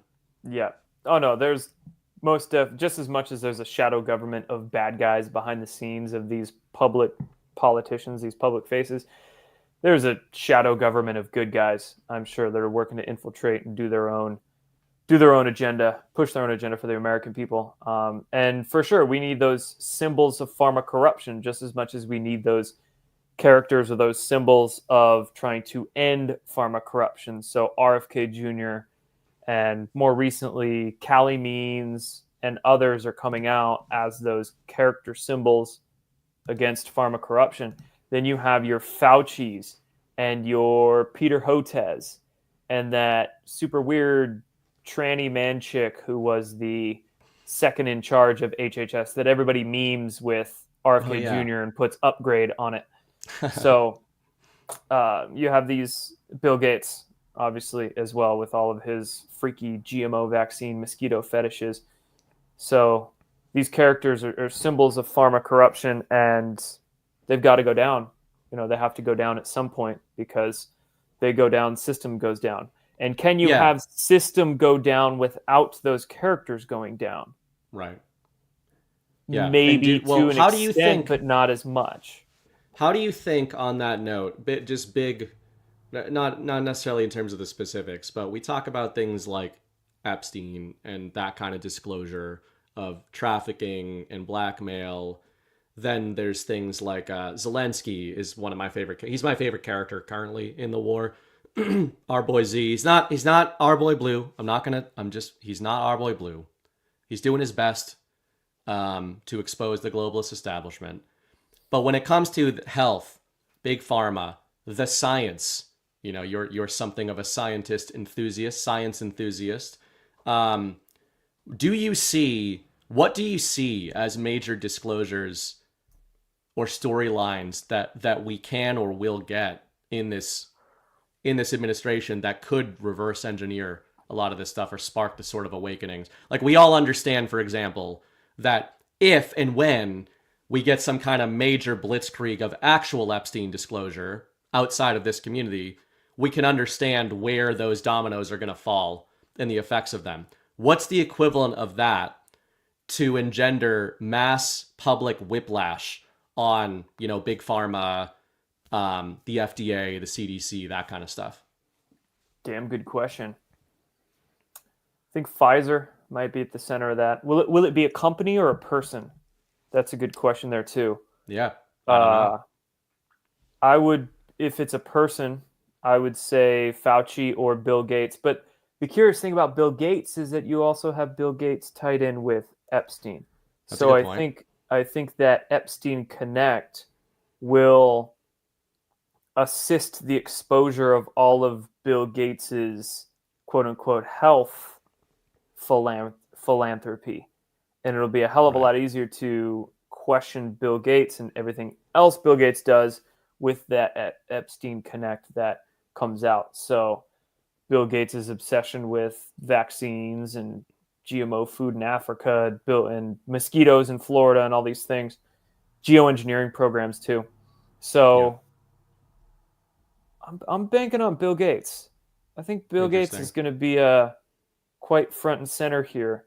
I'm also reminded of the tweet that RFK Jr. replied to. This was back in August, and it was a tweet about chemtrails, about geoengineering, and RFK replied to it and said, "We are going to stop this crime." Really, just huge reply on Twitter. It's still up. So, if we're talking geoengineering, vaccines, GMOs, and just trying to play God with all these things, mess with people's DNA through vaccines, mess with plant DNA through genetic engineering, mess with insect DNA through genetic engineering the mosquitoes. God, Bill Gates is such a creepy son of a bitch. So I think Bill Gates is going to be the one. Maybe a little bit of Fauci, but I think maybe we start with Fauci, but I think that's an interesting point. Is that we always talk about the deep state, and one of the terms I use a lot is the system of systems.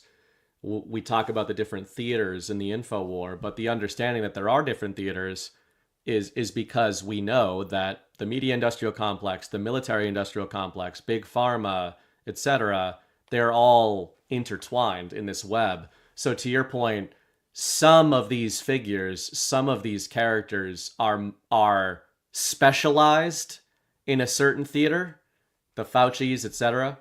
But then a Gates definitely has his fingers in many pies from a narrative perspective. It's going to be interesting to watch that, because I think that what the establishment is going to discover is all the work that they did on a narrative level. This is why I use the term narrative whiplash on this show a lot.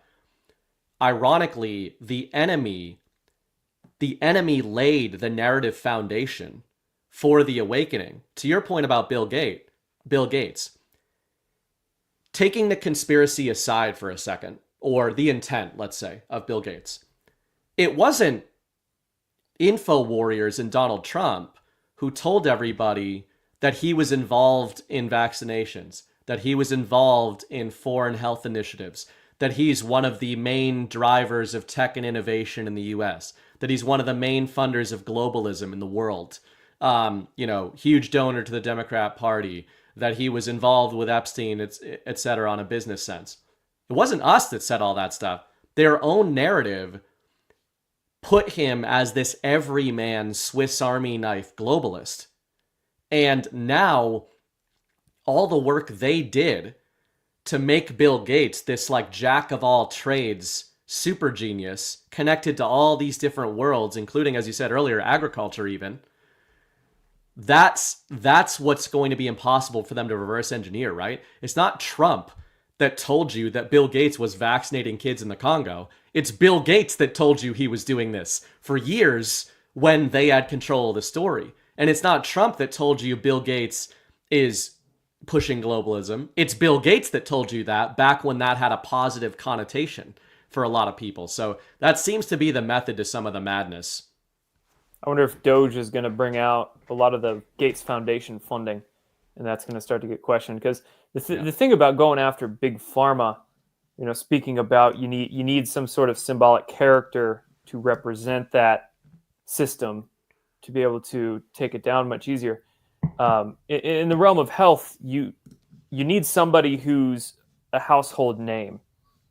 And there's not really that many people that are household names other than Bill Gates or Fauci that I can think of that represent the trust the science in regards to health. Yeah. Bill I Gates and do Fauci are believe the only people that I can think of. If it is a company, I think we're going to see either Pfizer or Moderna, something come out about them and possibly how they fabricated evidence related to the COVID-19 vaccines. Right. So that could be a big blow that we see. But I also think it's going to, it's either got to be Gates or Fauci or both. I agree. I think when it comes to COVID, one of my long running theories, certainly not alone in this world of thinking it, is that the COVID era was such a mass trauma event, a mass trauma narrative, and it's so recent and so shared among so many people that it feels to me like that is where this kind of disclosure starts. I've actually long believed that a lot of the people in our audience that talk about Epstein disclosure, and I call that the darkest path, right? Like crimes against children, a lot of the stuff that's seeded in the Q drops. I think that stuff's coming, but I actually think it's last on the list. I think that, if you got widespread, normie accepted scandal disclosure about COVID, the COVID era, and how much these globalists profited off of weaponizing these systems and the government and the media against you, the cognitive dissonance walls, I think, start to get softened about some of these much darker, much more impactful theaters. Because to me, if you start with like, hey, did you know that everybody you've ever voted for is like a satanic pedophile involved in sacrifice of kids or whatever, it doesn't mean all of them, I'm just saying. That's a harder pill to swallow unless you've seeded it with, well, they did lie to me about the biggest psyop perpetrated in modern history in order to enrich themselves. So less of a leap after that. It won't escalate so quickly in that case. Yeah.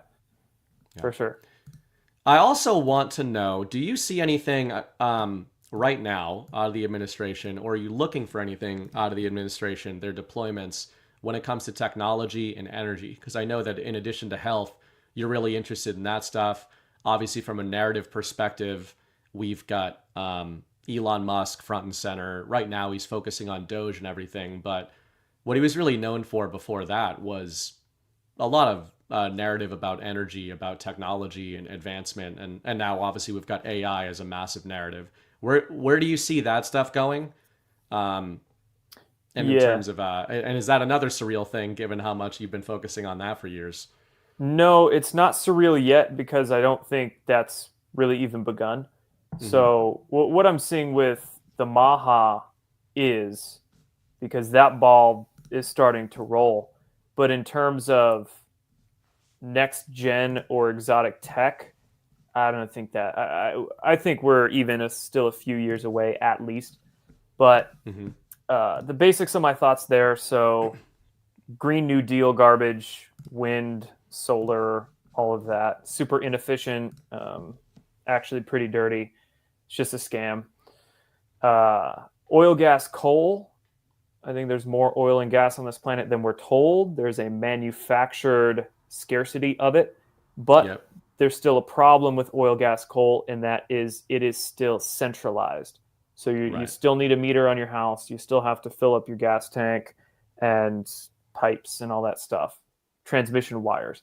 So it is still very good for the globalists to keep us on oil, gas, coal. Not as good as Green New Deal tech. Green New Deal is far better for the globalists than oil, gas, coal. But oil, gas, coal is still, Rockefeller started industry. So JP Morgan's and all that. Now you've got this big push for nuclear fusion. And there's a lot of techies out there that think nuclear fusion is going to be the way that we power the world, and it's going to be our next generation, how humanity is going to advance. But when you see the names that are putting money into nuclear fusion, namely Jeff Bezos, China, and Bill Gates, wouldn't that make you wonder, well, what the heck? And again, another problem with nuclear fusion is that it's still centralized. You still need that energy created in a big power plant and then transmitted via wires into your home that has a meter on it. So even if we get clean, unlimited nuclear fusion, it is still a wet dream for the globalists because it's going to cost $1 trillion, and they're going to tax us for it to save the planet because we need fusion to save the planet. And you're still going to have a meter on your home and pay the electric companies. So what we really need are the decentralized technologies. These are your setups that are able to pull electricity out of the ether, if you will.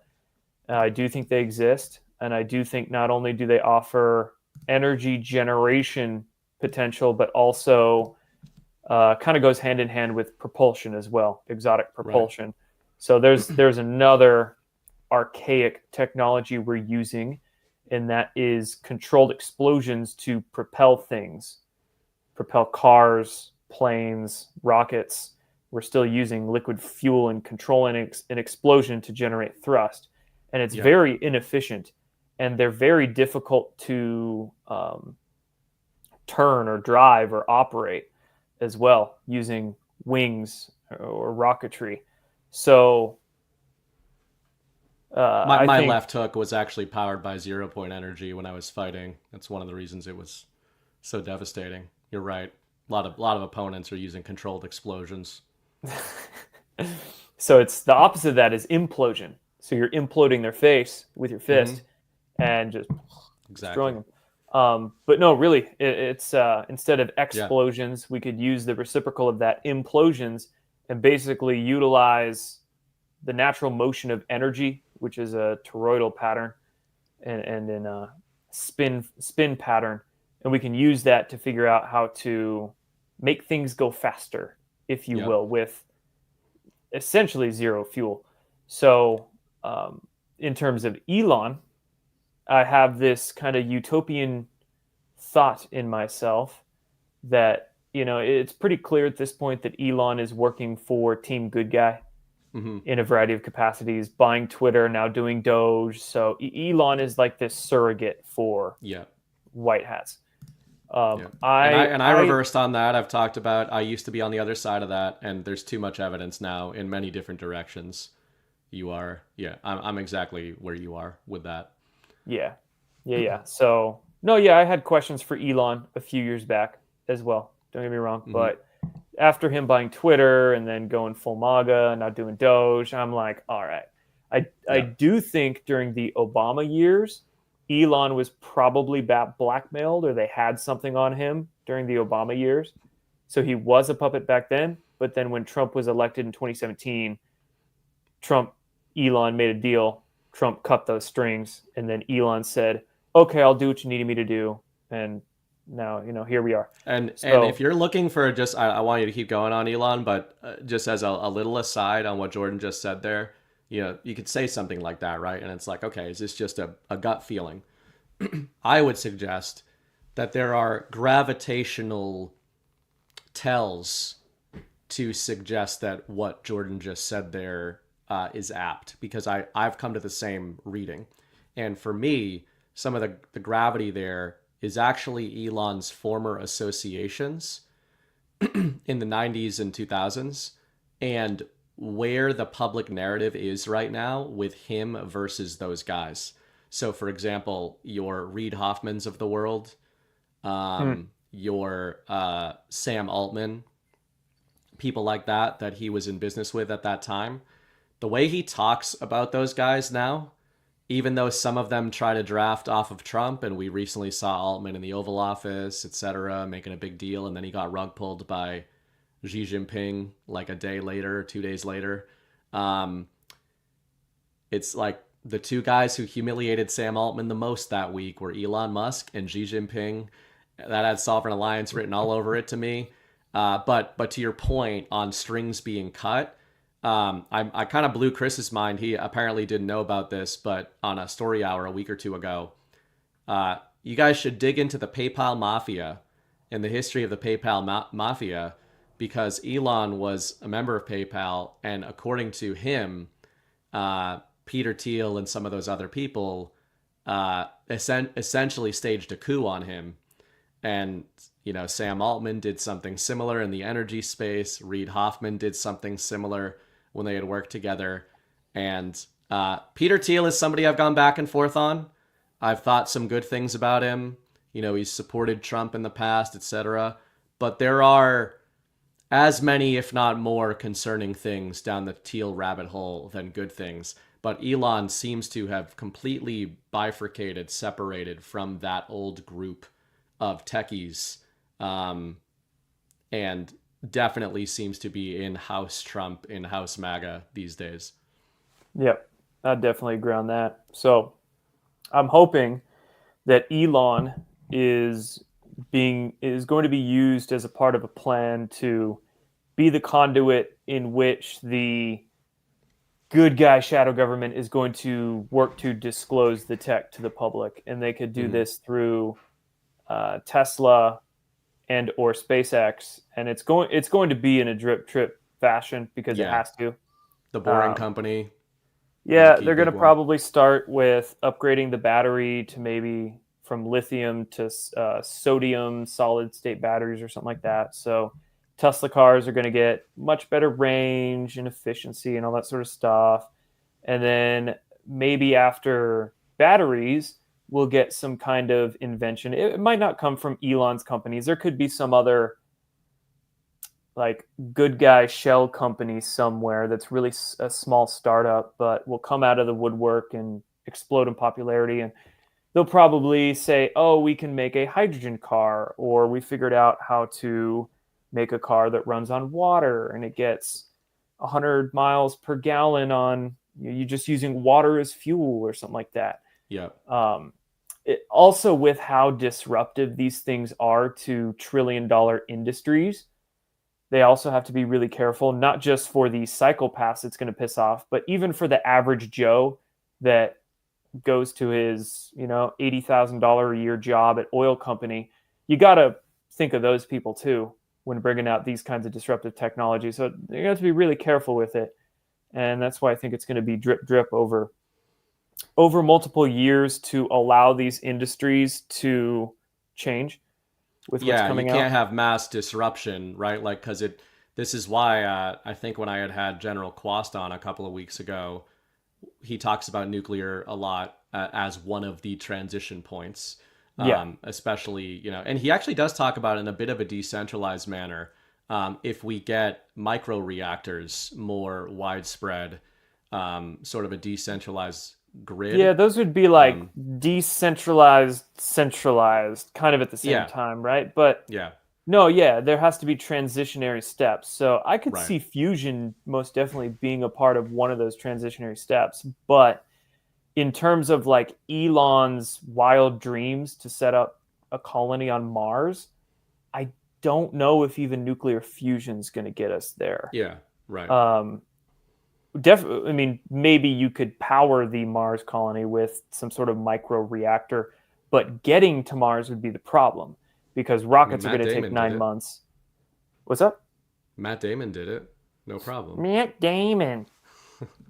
He scienced the shit out of it, man. I watched that movie. If you, honestly, when it comes to Interstellar, in terms of like space-time reciprocity, it's pretty interesting. I think that's one of the more it's an underrated one of the more keyed-in movies in terms of like physics, but not the black hole shit. Anyway, there's definitely going to be transitionary steps for sure. Maybe microreactors, hydrogen cars, all of that. But at some point, there's going to need to be a redesigning of physics itself and our understanding of physics and what we're taught in terms of physics in the universities and all that sort of stuff. In terms of symbolic characters, maybe you're Bill Nye the Science Guy and who's the black dude? Neil deGrasse Tyson. Neil deGrasse Tyson, tranny maximalist. Yeah. I think these guys are going to be our character symbols that represent the fake physics that are probably going to get exposed and help to take down that concept of wrong physics in the public, right? So we'll probably get a couple of those characters in terms of mainstream physics science as well. That's a good call. I think Neil deGrasse Tyson in particular is primed. He has been primed in the alt media, as Chris Paul would say, the new mainstream media, the alt media, the podcast space. He's been primed for the last decade as the new face and voice and narrative cipher of the science. So to your point, that's exactly the cipher that you go after. He has already found himself in hot water among normies who are experiencing or coming out of their cognitive dissonance shells with regards to the transgender argument. And if you need Exhibit A of that, you can see his recent appearance on Bill Maher, known system guy, known leftist, just telling him to his face how ridiculous it is that the most famous TV scientist in the world will not acknowledge the biological advantages that XY chromosomes afford one in athletic competition. Even that is a bit of a red pill start, and it's probably going to go much further, to your point. Also, in regards to the Epstein docs, Stephen Hawking, too. I think Stephen Hawking posthumously will get a little bit exposed, and that will also make people start to question what Stephen Hawking represents. So in the coming years, we're going to see some of those individuals start to get taken down. Hopefully normie public will start questioning what they think is real about physics, and maybe some of the laws of physics are not laws but just guesses from the human mind. And but to really advance humanity to the next step, we need propulsion systems and decentralized propulsion systems that are able to counteract and utilize gravity for propulsion, which I think some of them have been invented and do exist in some black projects. But the question is how white projects, black projects matter. So how are we going to bring that tech out in a way that's not too disruptive, but also somewhat soon? Otherwise, it's got to be somewhat soon, because a lot of things, but I don't know, a lot of things. Our planet's fucked there's up. Gotta be our poles are shifting. I don't know where you want to go with this one, but it needs to be expediently done in some manner. Yeah, there's it's interesting. I can't recall the context, but Trump has now said this in a couple of occasions recently, and Elon has as well. They've been using the terminology hard fork. Bitcoin maximalists talk about forks. If you're in the Bitcoin world, the idea of forking the protocol is ubiquitous in that world. When it comes to energy, hard forks. Science, hard forks. Civilizations, though, experience hard forks. And I think it's really interesting and very signal when Trump and Elon are referencing forks. And to your point, there's many ways you can splice that. You can talk about that from a cultural perspective. You can talk about it from a media perspective, like a hard fork from centralized media to decentralized media, energy. But with what you're talking about, I think that really why Trump and Elon are seeding that idea of a fork is that I think they're hitting on what you're saying. But besides like existential crises or whatever your thoughts are on that, to me, it's less about that. And it's more that they're saying, like, listen, this window that we are opening right here it's the window, right? Like, I think we can all kind of acknowledge that we've never had the establishment or the deep state in the position in modern history that we have them in right now. And there seems to be a fork in front of us, which is I think what they're talking about. And I think that includes energy, technology, futurism, the world we could have, decentralization. And then there's the other fork. And to me, it's not this other fork means deep state, like we choose the deep state. Of course, people wouldn't like knowingly, willingly choose that path. I think the risk is the other fork is let's just kind of keep stuff how it is. Let's just kind of Let's keep the gas industry alive for another 30 years. Let's like slow it down when it comes to exploration. Let's not decentralize everything. Like Dad's got the gerb down at the power plant. Like we don't want to decentralize everything, right? And even when it comes to media, don't be mean to the TV characters. I like Charlie Kirk, even though he has a square head.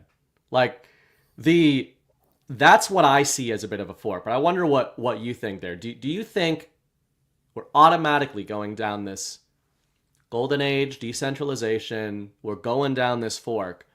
Or do you think that there's some degree of public actualization or the opposite that's kind of being put in front of us by this kind of white hat agenda? I think the answer is purely based in our free will. I don't think it's set in stone that we're already going down that hard fork toward the golden age.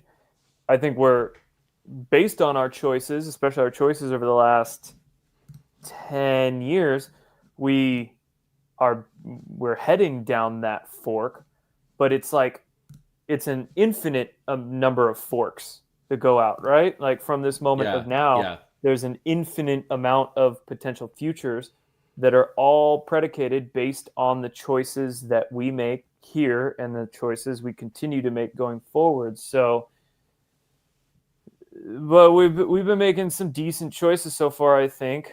Just seeing how we are at in this society right now, in this country and on this world. Trump 2.0, a lot of psychopaths getting exposed, decentralization beginning to take place in some of these industries, financial industry, media industry. So we're going down that fork, but we need to continue making the choices to fork harder, to fork as hard as we can down that fork.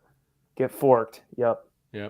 No, I love that. And this is why, again, when we talk about it in the media landscape, Chris is very notorious for this at Badlands of saying, if you are arguing in favor of unity for the sake of unity, you are arguing to stay where very highly paid people who have never been censored want you to stay. Where they can deliver unto you the truth that they feel you deserve and that will make them the most money. So I do think that, you could look at, maybe there was a fork this last week when it comes to Con Inc. If you watched that photo op that we keep banging on about, and you came away from that photo op being like, those are my people right there, they're going to get to the bottom of things, then you, good way to put it, maybe right? To your point about the free will, maybe to your point about the free will, it's not, it's the choice to know will be yours refrain, right? From the Q drops. Maybe it's not so much that we all like it's this binary.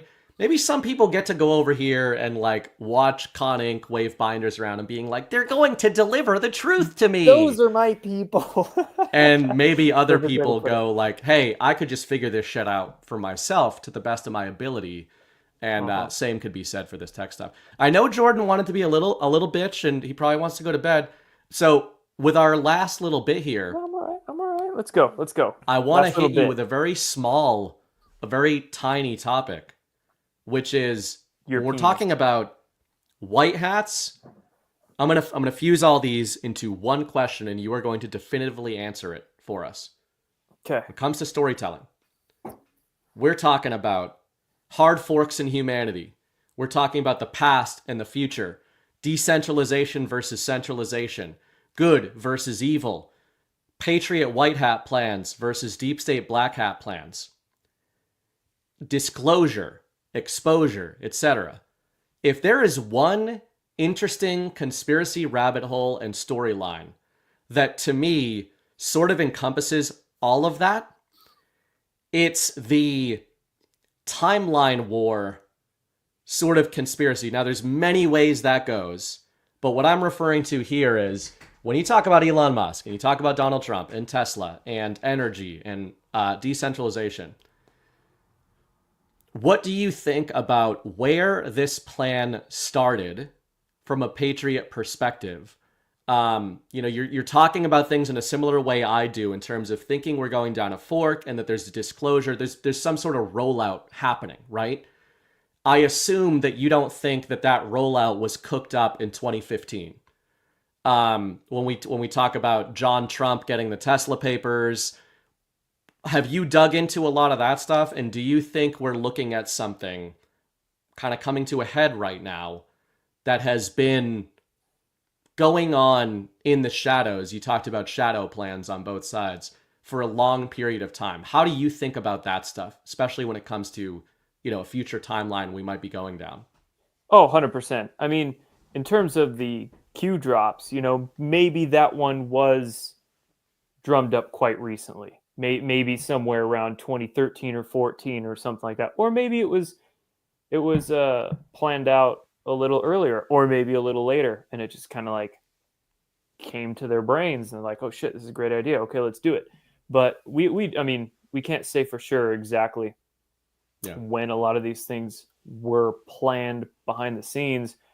But the simple fact that we are seeing how complicated this grand narrative war, this info war is right now, you have to venture to guess that they have been planning this for decades and decades, and plans change and all that sort of stuff. I mean, who knows, man? Have you gone down those rabbit holes? Do you have any interesting of your own, even little pet theories about whether it's the Trumps, or different eras of patriots, or kind of even what are the sides here that we're looking at, right? Not in terms of like MAGA versus commies, but we all seem to think that white hats and black hats really does actually mean something in the shadows that we don't talk about as much. Are you saying that rhetorically? Well, I'm wondering what you think of that. Again, like the idea that this stuff's been going on probably in the shadows for generations, for decades.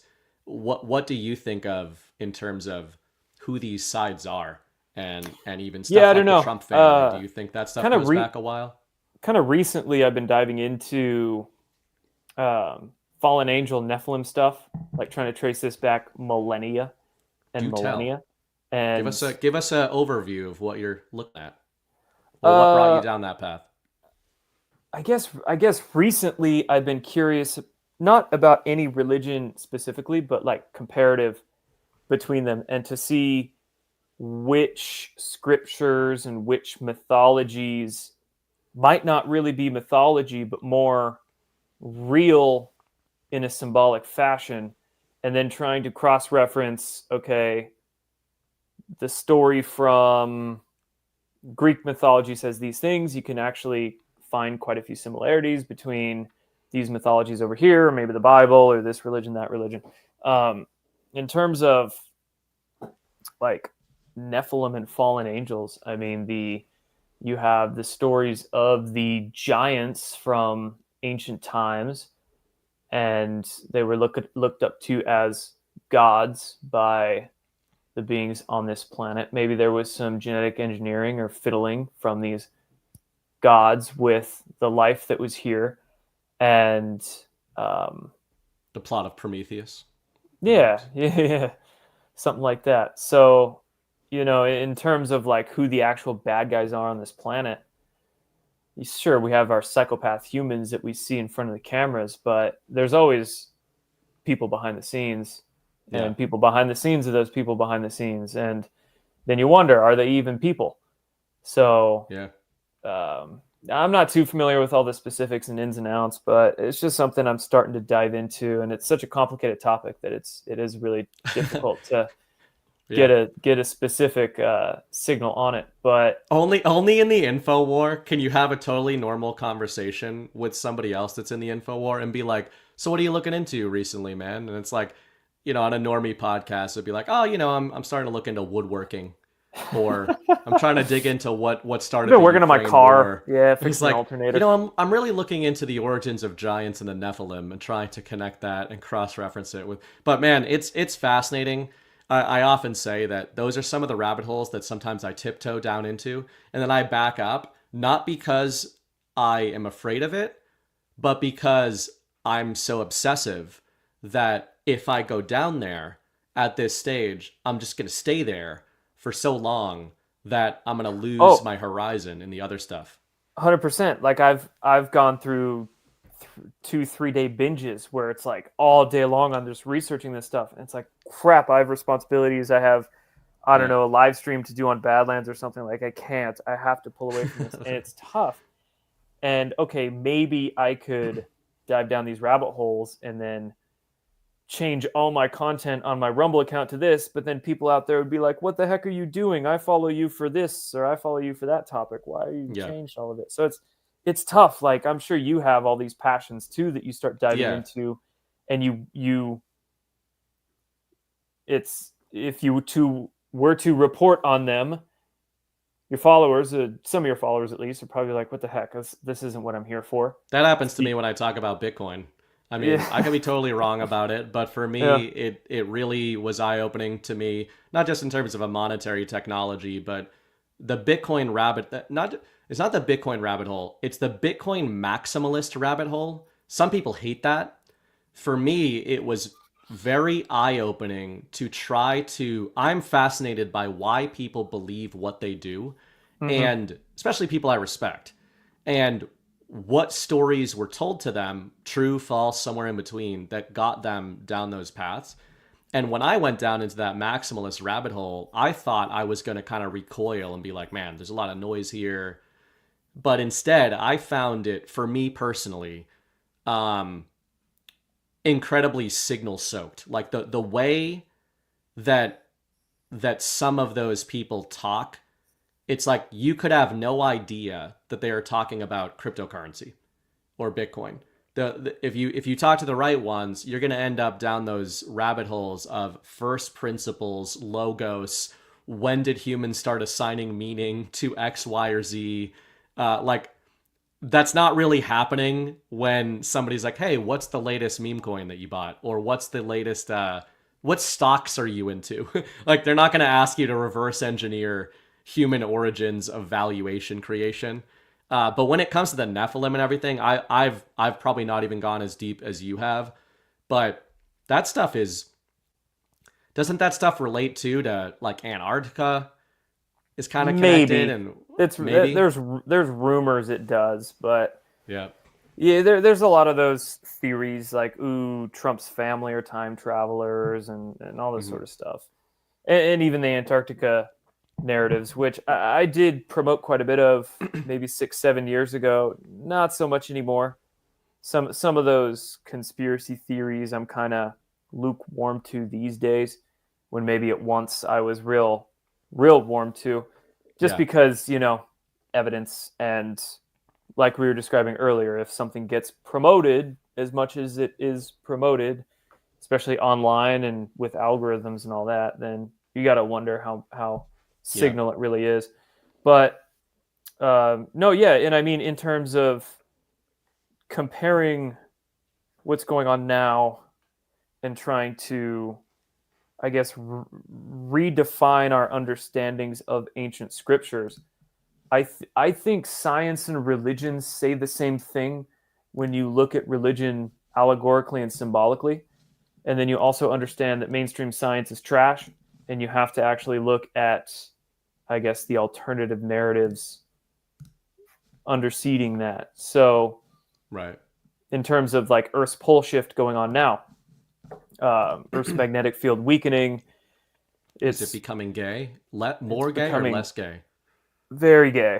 Very gay. No. Even gayer. We're seeing all sorts of colors all around the globe, auroras everywhere. Jokes on them. Yep, very gay. So, Earth's magnetic field weakening, it's more than likely that there is a cyclical event with our sun every 6,000 to 12,000 years, mini cycles superimposed within grander cycles. And it's more than likely that the flood of Noah back in the ancient times was just a cycle change, like the apex of one of those solar cycles, with the Earth's pole shifting, causing maybe even a rotation on the axis of the Earth, causing the oceans to swell. Could be both, though. I don't think those things are always mutually exclusive, right?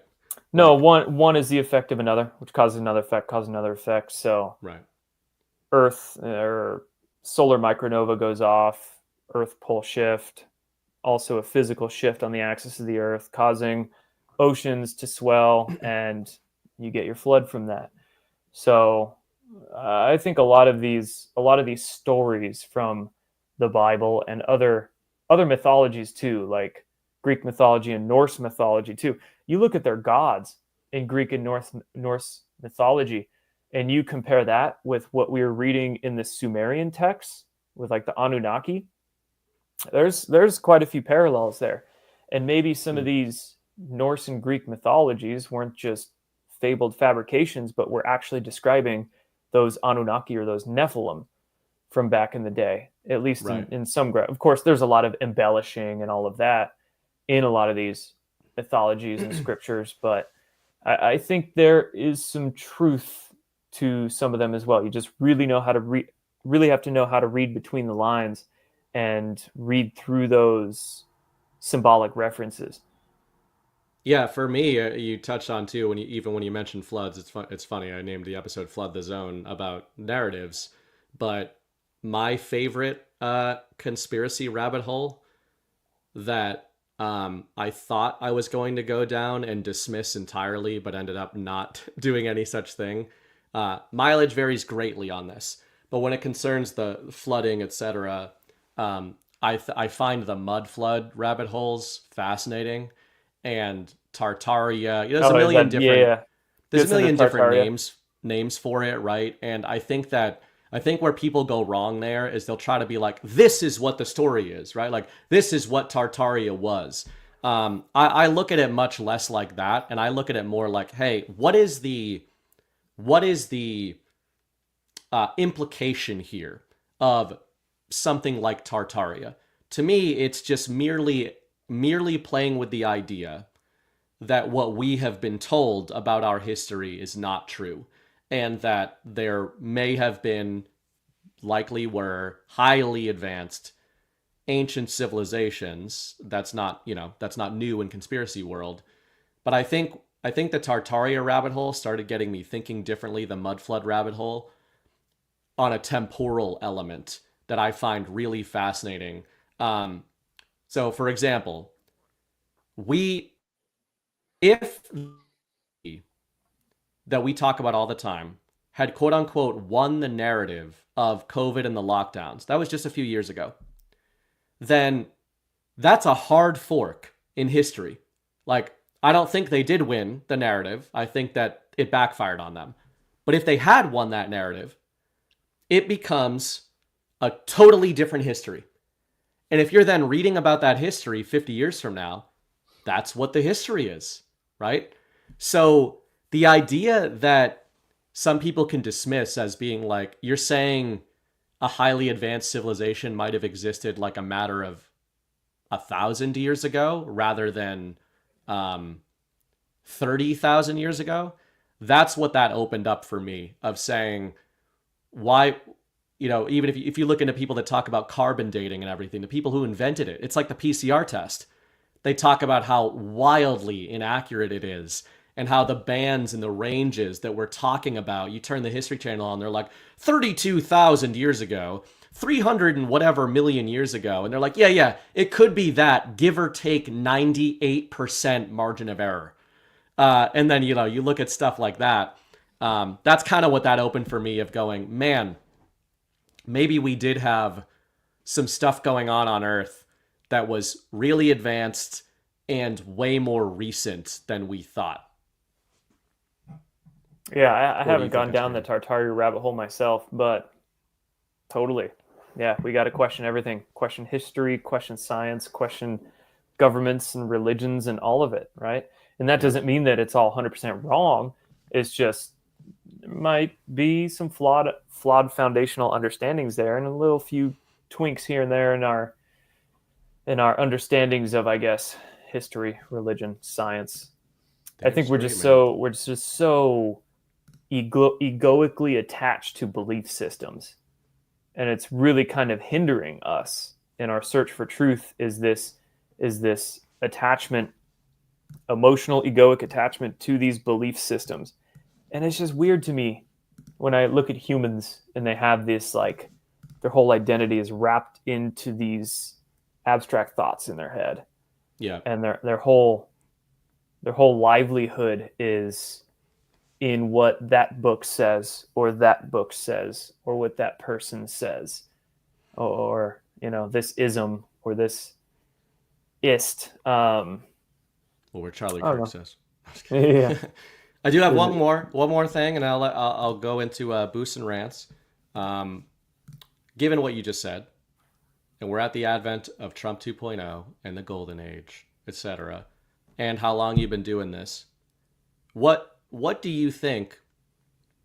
How do you think the info war, or being an anon or an info warrior, looks in 2025 going forward? Do you think that there's a recentering that needs to take place to recalibrate? Do you think people are recalibrating right now? I guess what I'm asking is, it almost was easy to be an info warrior, ironically, during the Biden era and during this era of like unprecedented losing and like, here's this bad shit, here's this bad shit, here's COVID, here's this, here's lockdowns.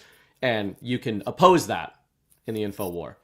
Now that we're entering this period of like, here's this cool thing, here's this promise, here's this disclosure, here's this. How do you calibrate as an info warrior? What's the stuff that you're kind of focusing on or looking for in order to push forward and try to guide things in a good direction? Dude, honestly, I think the Biden years were kind of a pain in the ass, because you would have two groups of people you'd be talking to. The one that would buy everything face value and, oh my God, Biden's terrible, this country's going to shit, yada, yada, yada. But then you also had this group over here that maybe thought a little bit deeper in the bicameral sort of fashion. And these are folks that could maybe understand ideas like Our Boy Blue and all of that, right? So during the Biden years, at least for me, I know maybe like John and you, like your whole platform, all your content was devoted to like that sort of bicameral group. But my audience was a little split between them. So I was always trying to dance between, oh my God, everything's terrible, like running along with the narratives, right? And then at the same time, I was like, oh, well, maybe there's something deeper here, and there's some white hat ops at play or something. So for me, it was a pain in the ass, because I was always trying to dance between those two. And sometimes I'd really have like a big feeling that some crazy shit we saw was white hat op, but I didn't want to say it because I didn't, But anyway, in Trump 2.0 here, I guess it's just a lot easier. It's a lot easier. And it's a lot easier for people to, I guess, grasp a psyop if it's coming from a Trump administration, than grasp some sort of white hat psyop if it's coming from a Biden administration, right? So yeah, that's interesting. If we're talking white hat, there's something to that. Yeah, white hat psyop coming from Trump administration, a lot of people are going to have an easier time grasping that, being able to mentally entertain it. So I think it's a heck of a lot easier these days. I think going forward, the recalibration we're going to have, that we've had for years, but it's going to become more prominent, is recalibrating alternative media to expose the conning clickbait fags and, amplify the honest and valuable, resourceful citizen journalists. But that's just a constant recalibration, especially with the mainstream media falling and so many people going to social media for news. It's going to be a constant issue, but it'll be easier as time goes on. Well, easier for some people, but then you'll get the new normies that come into it and get caught up with the BS. Then they have to learn, and there's always going to be new waves of people that come in, and as it always is. But I think that's going to be our main issue over the next probably 2 years, is the opportunists and useful idiots. But in that same vein, if Trump 2.0 is shutting down disinformation ops in the intelligence agencies, then you'd venture to guess that they're also shutting down those disinformation ops that are using social media influencers as assets. So I don't think wondered about that. I don't think we're going to be dealing with as much conspiracy disinformation coming from those sleeper cells. Yeah. I think the biggest problem is just going to be grifters. Yeah. Just going to be opportunists and grifters and social climbers that are jumping into alternative media just to make money. They're probably not going to be backed by the deep state or any shadow government puppets. They're just going to be freaking narcissistic Ernest Schilling. Yeah. Yeah. They're just going to be honest shills who are just narcissistic fuckwads who want some engagement for themselves. So I think that's going to be the biggest problem going forward.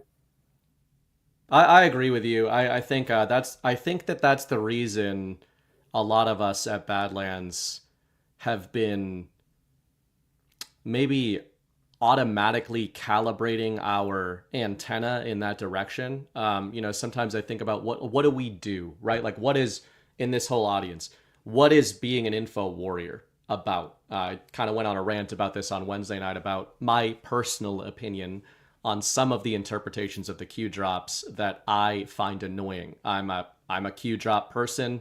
I've written a lot about them, believe that there has been a plan, believe that that was part of the plan, etc. I also believe that there is a growing subset of post-Trump inauguration Q accounts who are not pushing the awakening forward. They are attacking people for questioning anything that they're looking at and saying, you're a doomer, you're dooming out. Stop questioning Charlie Kirk and his square head. Stop questioning the binder op. Say, we're not questioning everything about this. We're not saying, or we're not assuming, rather, that Trump and team are suddenly bad guys and we got rug pulled. We're saying, hey guys, it could be that the people holding the binders are the ones being opped. And instead of cheerleading for them, maybe you should try to figure out what's being exposed here. So I agree with you, and I think I've said this in my writing. I was a fiction writer, so I like lyricism and metaphor, and I think it really helps sometimes to think about things this way. One of the ways I say this in my writing is humans have always understood that the biggest threat to the tribe is not the wolf in the hills, it's the wolf in the house. It's the wolf that already got in the walls. It's the Trojan horse. The Trojan horse is not dangerous when it is outside of the city gates. It's dangerous when it's inside. And something that humans and communities and tribes have always innately understood is that somebody pretending to be something that they think you like are the most dangerous people that we have in our society. And yes, that includes more dangerous than the open, earnest, and dare I say, honest communists that we've been opposing for the last decade. Those are showing you that they're wolves, and we've pretty much roundly chased them into the hills. I agree with Jordan that the enemy going forward are the wolves that are in the house. And I would just caution people to, I don't know who all of them are, and I'm going to think some people are wolves that are not. I'm going to be wrong about some of this shit. But if you're not operating with that in mind, you're not the type of people that make it. But it's what we have to do in our daily lives, too. It is, exactly. We just have to get mindful of manipulation, mental and emotional manipulation with our friends and family and in relationships and in business. And, it's not just being mindful of manipulation at a national level. I mean, how many people are watching the news and they're like, yeah, the news is fake. These people are liars. But then they freaking go about their daily lives and they have a bunch of liars and frauds around them, or they are acting as liars and frauds and manipulators. So This is, as above, so below, local impact, local action, national impact. So if we're going to expose manipulators at a national or global level, hopefully we can take the skills we are learning in that case and apply them to our daily lives and become better individuals ourselves, and also expose and call out the manipulators we come across, whether it is friends, family, business, whatever the case, right? So both of those things are necessary to really enter our golden age. Well said. And speaking of somebody who's not going to make it, Delta Echo, Kirk did more to get Trump elected than BB. Donald Trump told you this last week that if you believe the results of the 2024 election as communicated to you, you are being very silly. He told you that it was quite unbelievable. It was a bunch of bullshit, just like the election before that. And Steve Bannon told you on election night that Charlie Kirk that night told him specifically not to discuss election fraud on Charlie Kirk's broadcast. So if you want to believe that Charlie Kirk got Donald Trump elected when he already had the vast majority of the public mandate anyway, you go ahead and, enjoy that TPUSA op. But Jordan, it's been awesome. You're welcome to hang out if you want. Otherwise, I'm going to get to rants if you want to take off. Yeah, I got to get going. Yeah, appreciate you, BB. I'll be seeing you in T-minus 3 days? I don't know if I'm going to be in Vegas. You don't know? I don't think I'm going to be in Vegas. I've got this little nugget. Nah, understandable. Totally understandable. Who knows? Maybe I'll sneak myself out there. Maybe Mrs. Bright won't notice. You can see. But either way, man, I hope I see you in Plymouth, Massachusetts in May for the GART after that. That's just right down the road from you, huh? Yep. Cool. All right, man. Thanks for joining, and we'll do this again. Absolutely. Take care, everybody. All right, guys. I think, man, what a dick that guy is. Just, one of the worst. No, I'm just kidding. Now we're gonna get 10 emails being like, Burning Bright said a bad thing. No. Yeah. Anyway, I think that was a great conversation. We always end up getting into the meaty stuff around the 2-hour mark.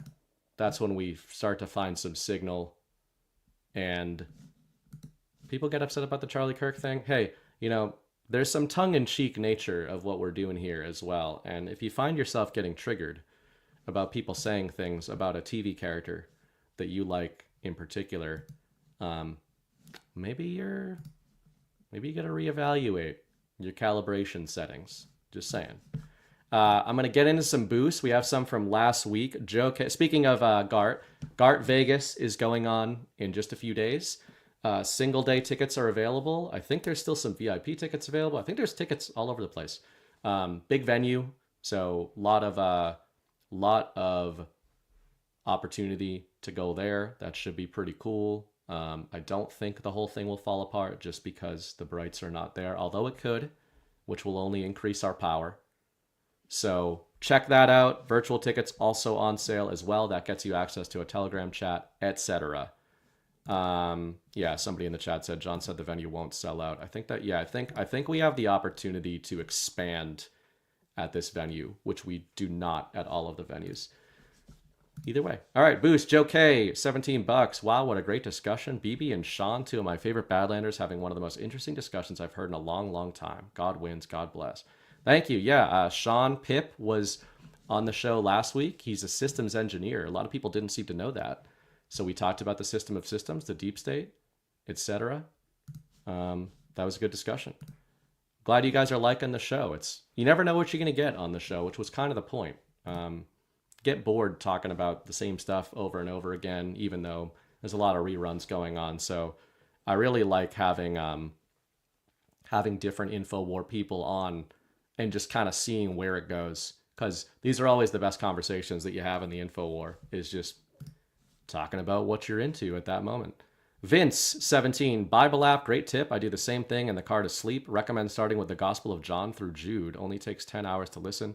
Pip, way to represent the real plan to save the world. Love, Bitcoin Q, and devolution. Thank you, Vince. ADC, $10. All great episodes, but General Quast and Pip are top of mind at the moment. Transformation, not mere emulation, is never superficial. The choice to be restored back to sovereignty is ours. Thank you for your immersive sessions to max out our transformation. Thank you, ADC. And I've said this a million times, but for the random accounts that have never watched this show or any other around here and come in and start like going nuts over what we say about people who are making millions of dollars a year to lie to you while pretending to be MAGA, go fuck yourself. I don't care. I will never care. We didn't take the cheese on that, and we're not taking the cheese that you're putting out now. So all it does is fuel me, makes me more powerful when you do that. So I appreciate it. ADC, episode 12, disagree with permanent sinner status. Belief unleashes a new creature within. The journey is then a revealing of the new creature within as the refiner's fire burns off the dross through sanctification out of jars. I don't know. I don't know much about that, but thank you. ADC, great storytelling in the House of David on Prime. The sons of Anak, like Goliath, foreshadowed in Gen 6 and more fully in 1 Enoch. Metaphysically triggered genetic modification foreshadowing mRNA. Great storytelling. That's interesting. Jordan kind of mentioned a couple of those things there. Not a rabbit hole I am familiar with, but that's why I love having these conversations, because everybody that I've become friends with or even frenemies with at Badlands, they all just look at shit on their own that I'm not looking at. So it's always cool to bounce back and forth. Rants, Tom Terrific, $25. I am tired tonight, and that makes my brain foggy. Here's something for the cause. Thank you, Tom. Yeah, these people. Back at your old tricks. Micro Toolmaker, where we going when we go all with $117. Micro, thank you so much for how generous you're being on all the shows. Super cool. Much appreciated. Eliza, 11, $20. Hey, give a thumbs up, everyone. If you hate the show, you can change it later. Yeah, maybe if you gave thumbs up at the beginning and now you're mad, just, don't do anything about it. Thumbs up really helps the show. Really appreciate it. Gets us on the leaderboard. It gets new people to come in and get triggered by whatever we're talking about. Tattooed Teacher, $17. Being prepared is professional. I appreciate your effort as always. I always prepare, and then we don't do what I usually plan that we're going to do, but at least I had a plan. Eliza, 11, is now a monthly Badlands supporter. Thank you. Melindy, would love to see a new show with Jordan and BB. If I could clone myself, guys, we'll see what happens when Mrs. Bright does or does not go back to work. Got some choices to make this year. We've got a hard fork in the Bright household. We've now got a little baby Bright. We want to make some other Brights too. And gotta make some decisions. So we'll see. You guys make it easier to make those decisions with all the support that you give us. By the way, I'm gonna do some shameless shilling. First of all, check out, please, support the Badlands team over on the Badlands Substack. This was a Vegas post, but we've got a great team over there. Rotation of writers here. One of the people who contributes most to the Substack is going to be joining me next week, I believe, on the narrative. Keep that one a little close to the vest. That should be a fun conversation. Somebody at Badlands Media I have never been on the air with in any capacity. So that should be an interesting one. Looking forward to it. And also, I do have my own Substack. I banged out around 3-4 in the morning, 3 briefs in the last few days, all about the lead up to the Ukraine narrative, ending with hegemonic humiliation. People have been loving that stuff. It's my favorite narrative in the info war for a reason. I think our boy Z is doing a great job exposing the globalists. And it's also a hilarious storyline. So check that stuff out. Support if you want to. Thomas Times. Ah, yeah, Jordan in the house. Hey, BB, think you can try to get Julian's Rum to appear? I really miss your Cultural Heretic show. You know, I sent Julian a message like a month ago. He didn't respond to me. But he does retweet my stuff. So I think we're cool. He's been really busy. I know that I think Julian had some family stuff going on as well in a good way. So big fan of Julian's Rum. And yeah, he just couldn't make that show work anymore. And honestly, I kind of couldn't either. But yeah, maybe we can. I'll try to get that going at some point. Thomas Times, I saw that. Mock Anon, I missed this one. BB and Sather, 2 of my favorite feds. I'm actually Mitch Anon, but I fat-fingered my username in the mad rush to set up my Rumble account during the mass purge of 2021, and that purge came up tonight. And thank you, MZ Nasara. And I saw Snowcat in there gifting subscriptions. Thank you guys for doing that. That's much appreciated by everybody at Badlands. Makes sense to me. I'm surprised Anna Kasparian didn't get a binder. Yeah. Well, she was on... See, the people who got binders were like our side influence ops type of people, it seemed. Now, there's always context of this stuff too. And John had some of that he talked about, I think, on Saturday. There are people sometimes that will take the stuff that they have, and it's not that they're just inspired by something. They literally just, they go take somebody's research and they reprint it and they announce it as breaking news, right? Like, I've said this before, but if you did that in the publishing world and you're like, oh, I actually wrote this book. You can, in the publishing world, you can just say, listen, motherfucker, I wrote the book. Here's the copyright, and I published it a year before you. But in news, that's not how it works, right? You can write a whole series on something, and then somebody else can just take it and say that they came up with it. And everybody not only defends it, they attack you if you call it out. It's shameful and ridiculous, but I think that's what we're going to have to deal with going forward, and it's your choice if that bothers you or not. What we got here? Melindy, David Whitehead was an original, canceled too. Can we get him back in the mix, please? I don't really know David. He was at Badlands for a while. He had to move on. I don't think he's doing any InfoWars stuff really recently, but I don't know. Maybe he's coming back around.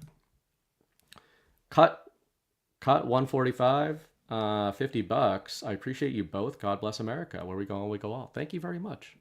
Appreciate that. Maggie Buns, $20. Thank you, Jordan, for giving my boy Gus his life back. For Cumin has my 8-year-old lab acting like a pup again. And what's the word on methylene blue? I'm peeing shades of the Caribbean. I saw Kennedy was doing that. I don't know anything about that. Yeah, Jordan's got all kinds of stuff going on. If you guys follow him on social media, he's got the Conscious Strength brand. He's usually one of the first people I ask about, alternative, clean health, etc. Interesting guy. Very funny guy in person in sneaky ways. Blue 7 Eye, still hoping you can make it to Vegas, BB. Yeah. Every time we start thinking like, maybe I should just go, then we realize we have an 8-week-old baby, 9-week-old, almost 9-week-old, and that seems less like a great idea. Because whatever fun I have in Vegas will be inversely proportional to the wrath that awaits me upon returning. It's kind of how I feel about it. Pretty popping off chat tonight.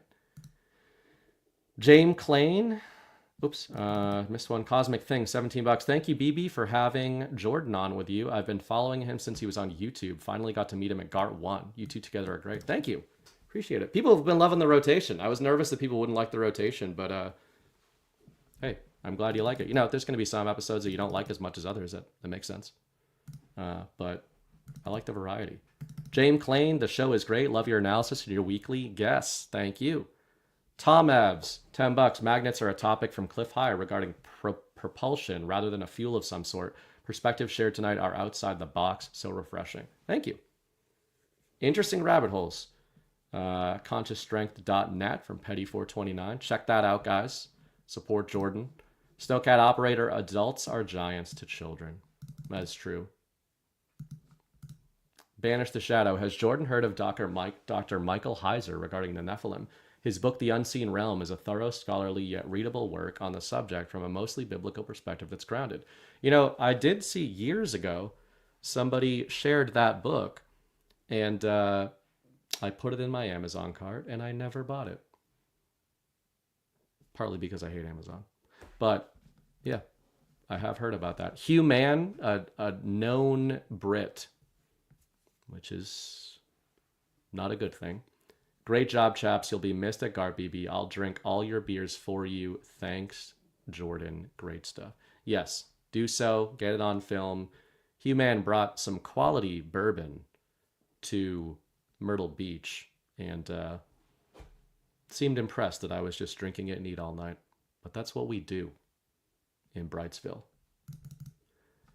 Mr. Real Freedom Fighter. Where is Jeff Sessions? I have no idea. He's a little guy, you know? Like, there's all these conspiracies of where is Jeff Sessions? And you guys going on and on about Q drops and plans and white hats and black hats and this and that. Jeff Sessions is a little fella. He's a tiny little guy. He could be almost anywhere, and you'd never know. He could be on your shelf. He could be the elf on the shelf. He could be on your mantelpiece. He could be in your refrigerator at this second. He could be under your bed. He's always rascaling around, up to no good. And that's where I think he is. I don't think there's any conspiracy to it. I just think he's a little guy. He could have been in the Oval Office this whole time, and we just didn't notice him. So just consider that. Bet you haven't considered that. With that note, you guys probably can tell I got really tired all of a sudden. I better start my baby shift. He is stirring. I'm going to figure this out. Figure out this dad stuff. Figure out this InfoWars stuff. Save the world. We're going to keep marching forward, making stuff up as we go, because we're going in the right direction of the fork. That's the plan, and we're not going to break from it now. So thank you guys for watching. Please share the show. Don't share this last 30 minutes. It was stream of consciousness psychobabble. Nothing makes any sense right now. Griff Down said, really enjoyed Jordan and you paired. Thank you very much. On that note, we're going to end the show. We're going to be back next week. One advantage of me probably not going to Vegas, Mrs. Bright, is I will do an episode of The Narrative next Sunday night. We're going to hold down the fort here. So please join me for that. Otherwise, I don't know. Let's get out of here or something. The war is a story. The story is a war. Act accordingly. Peace.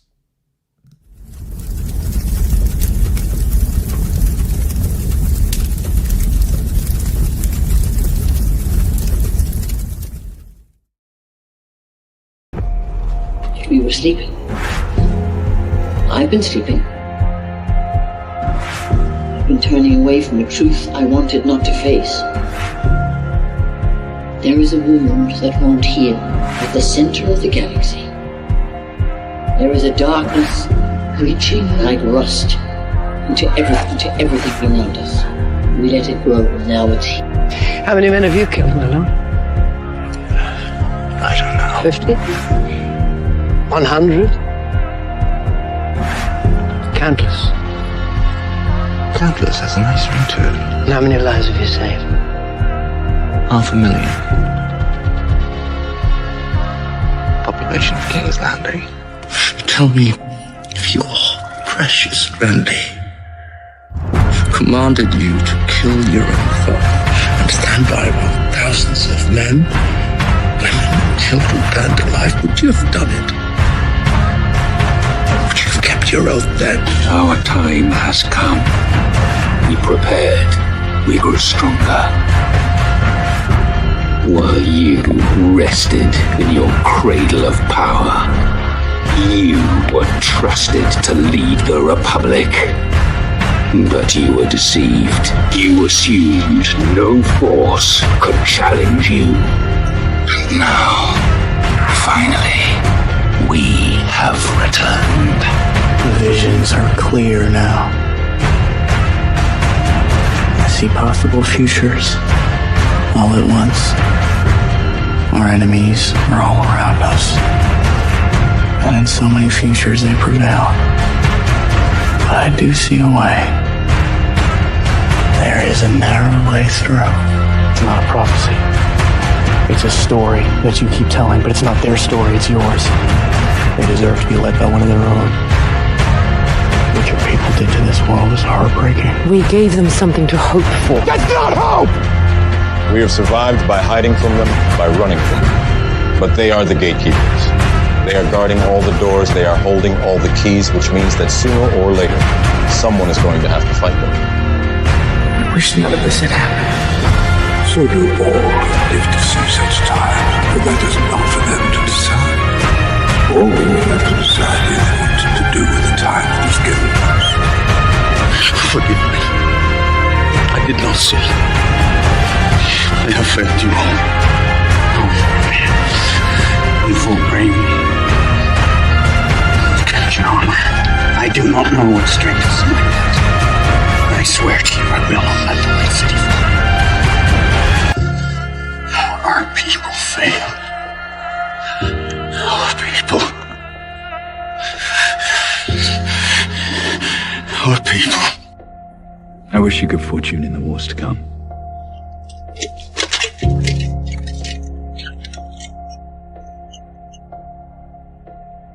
And now it begins.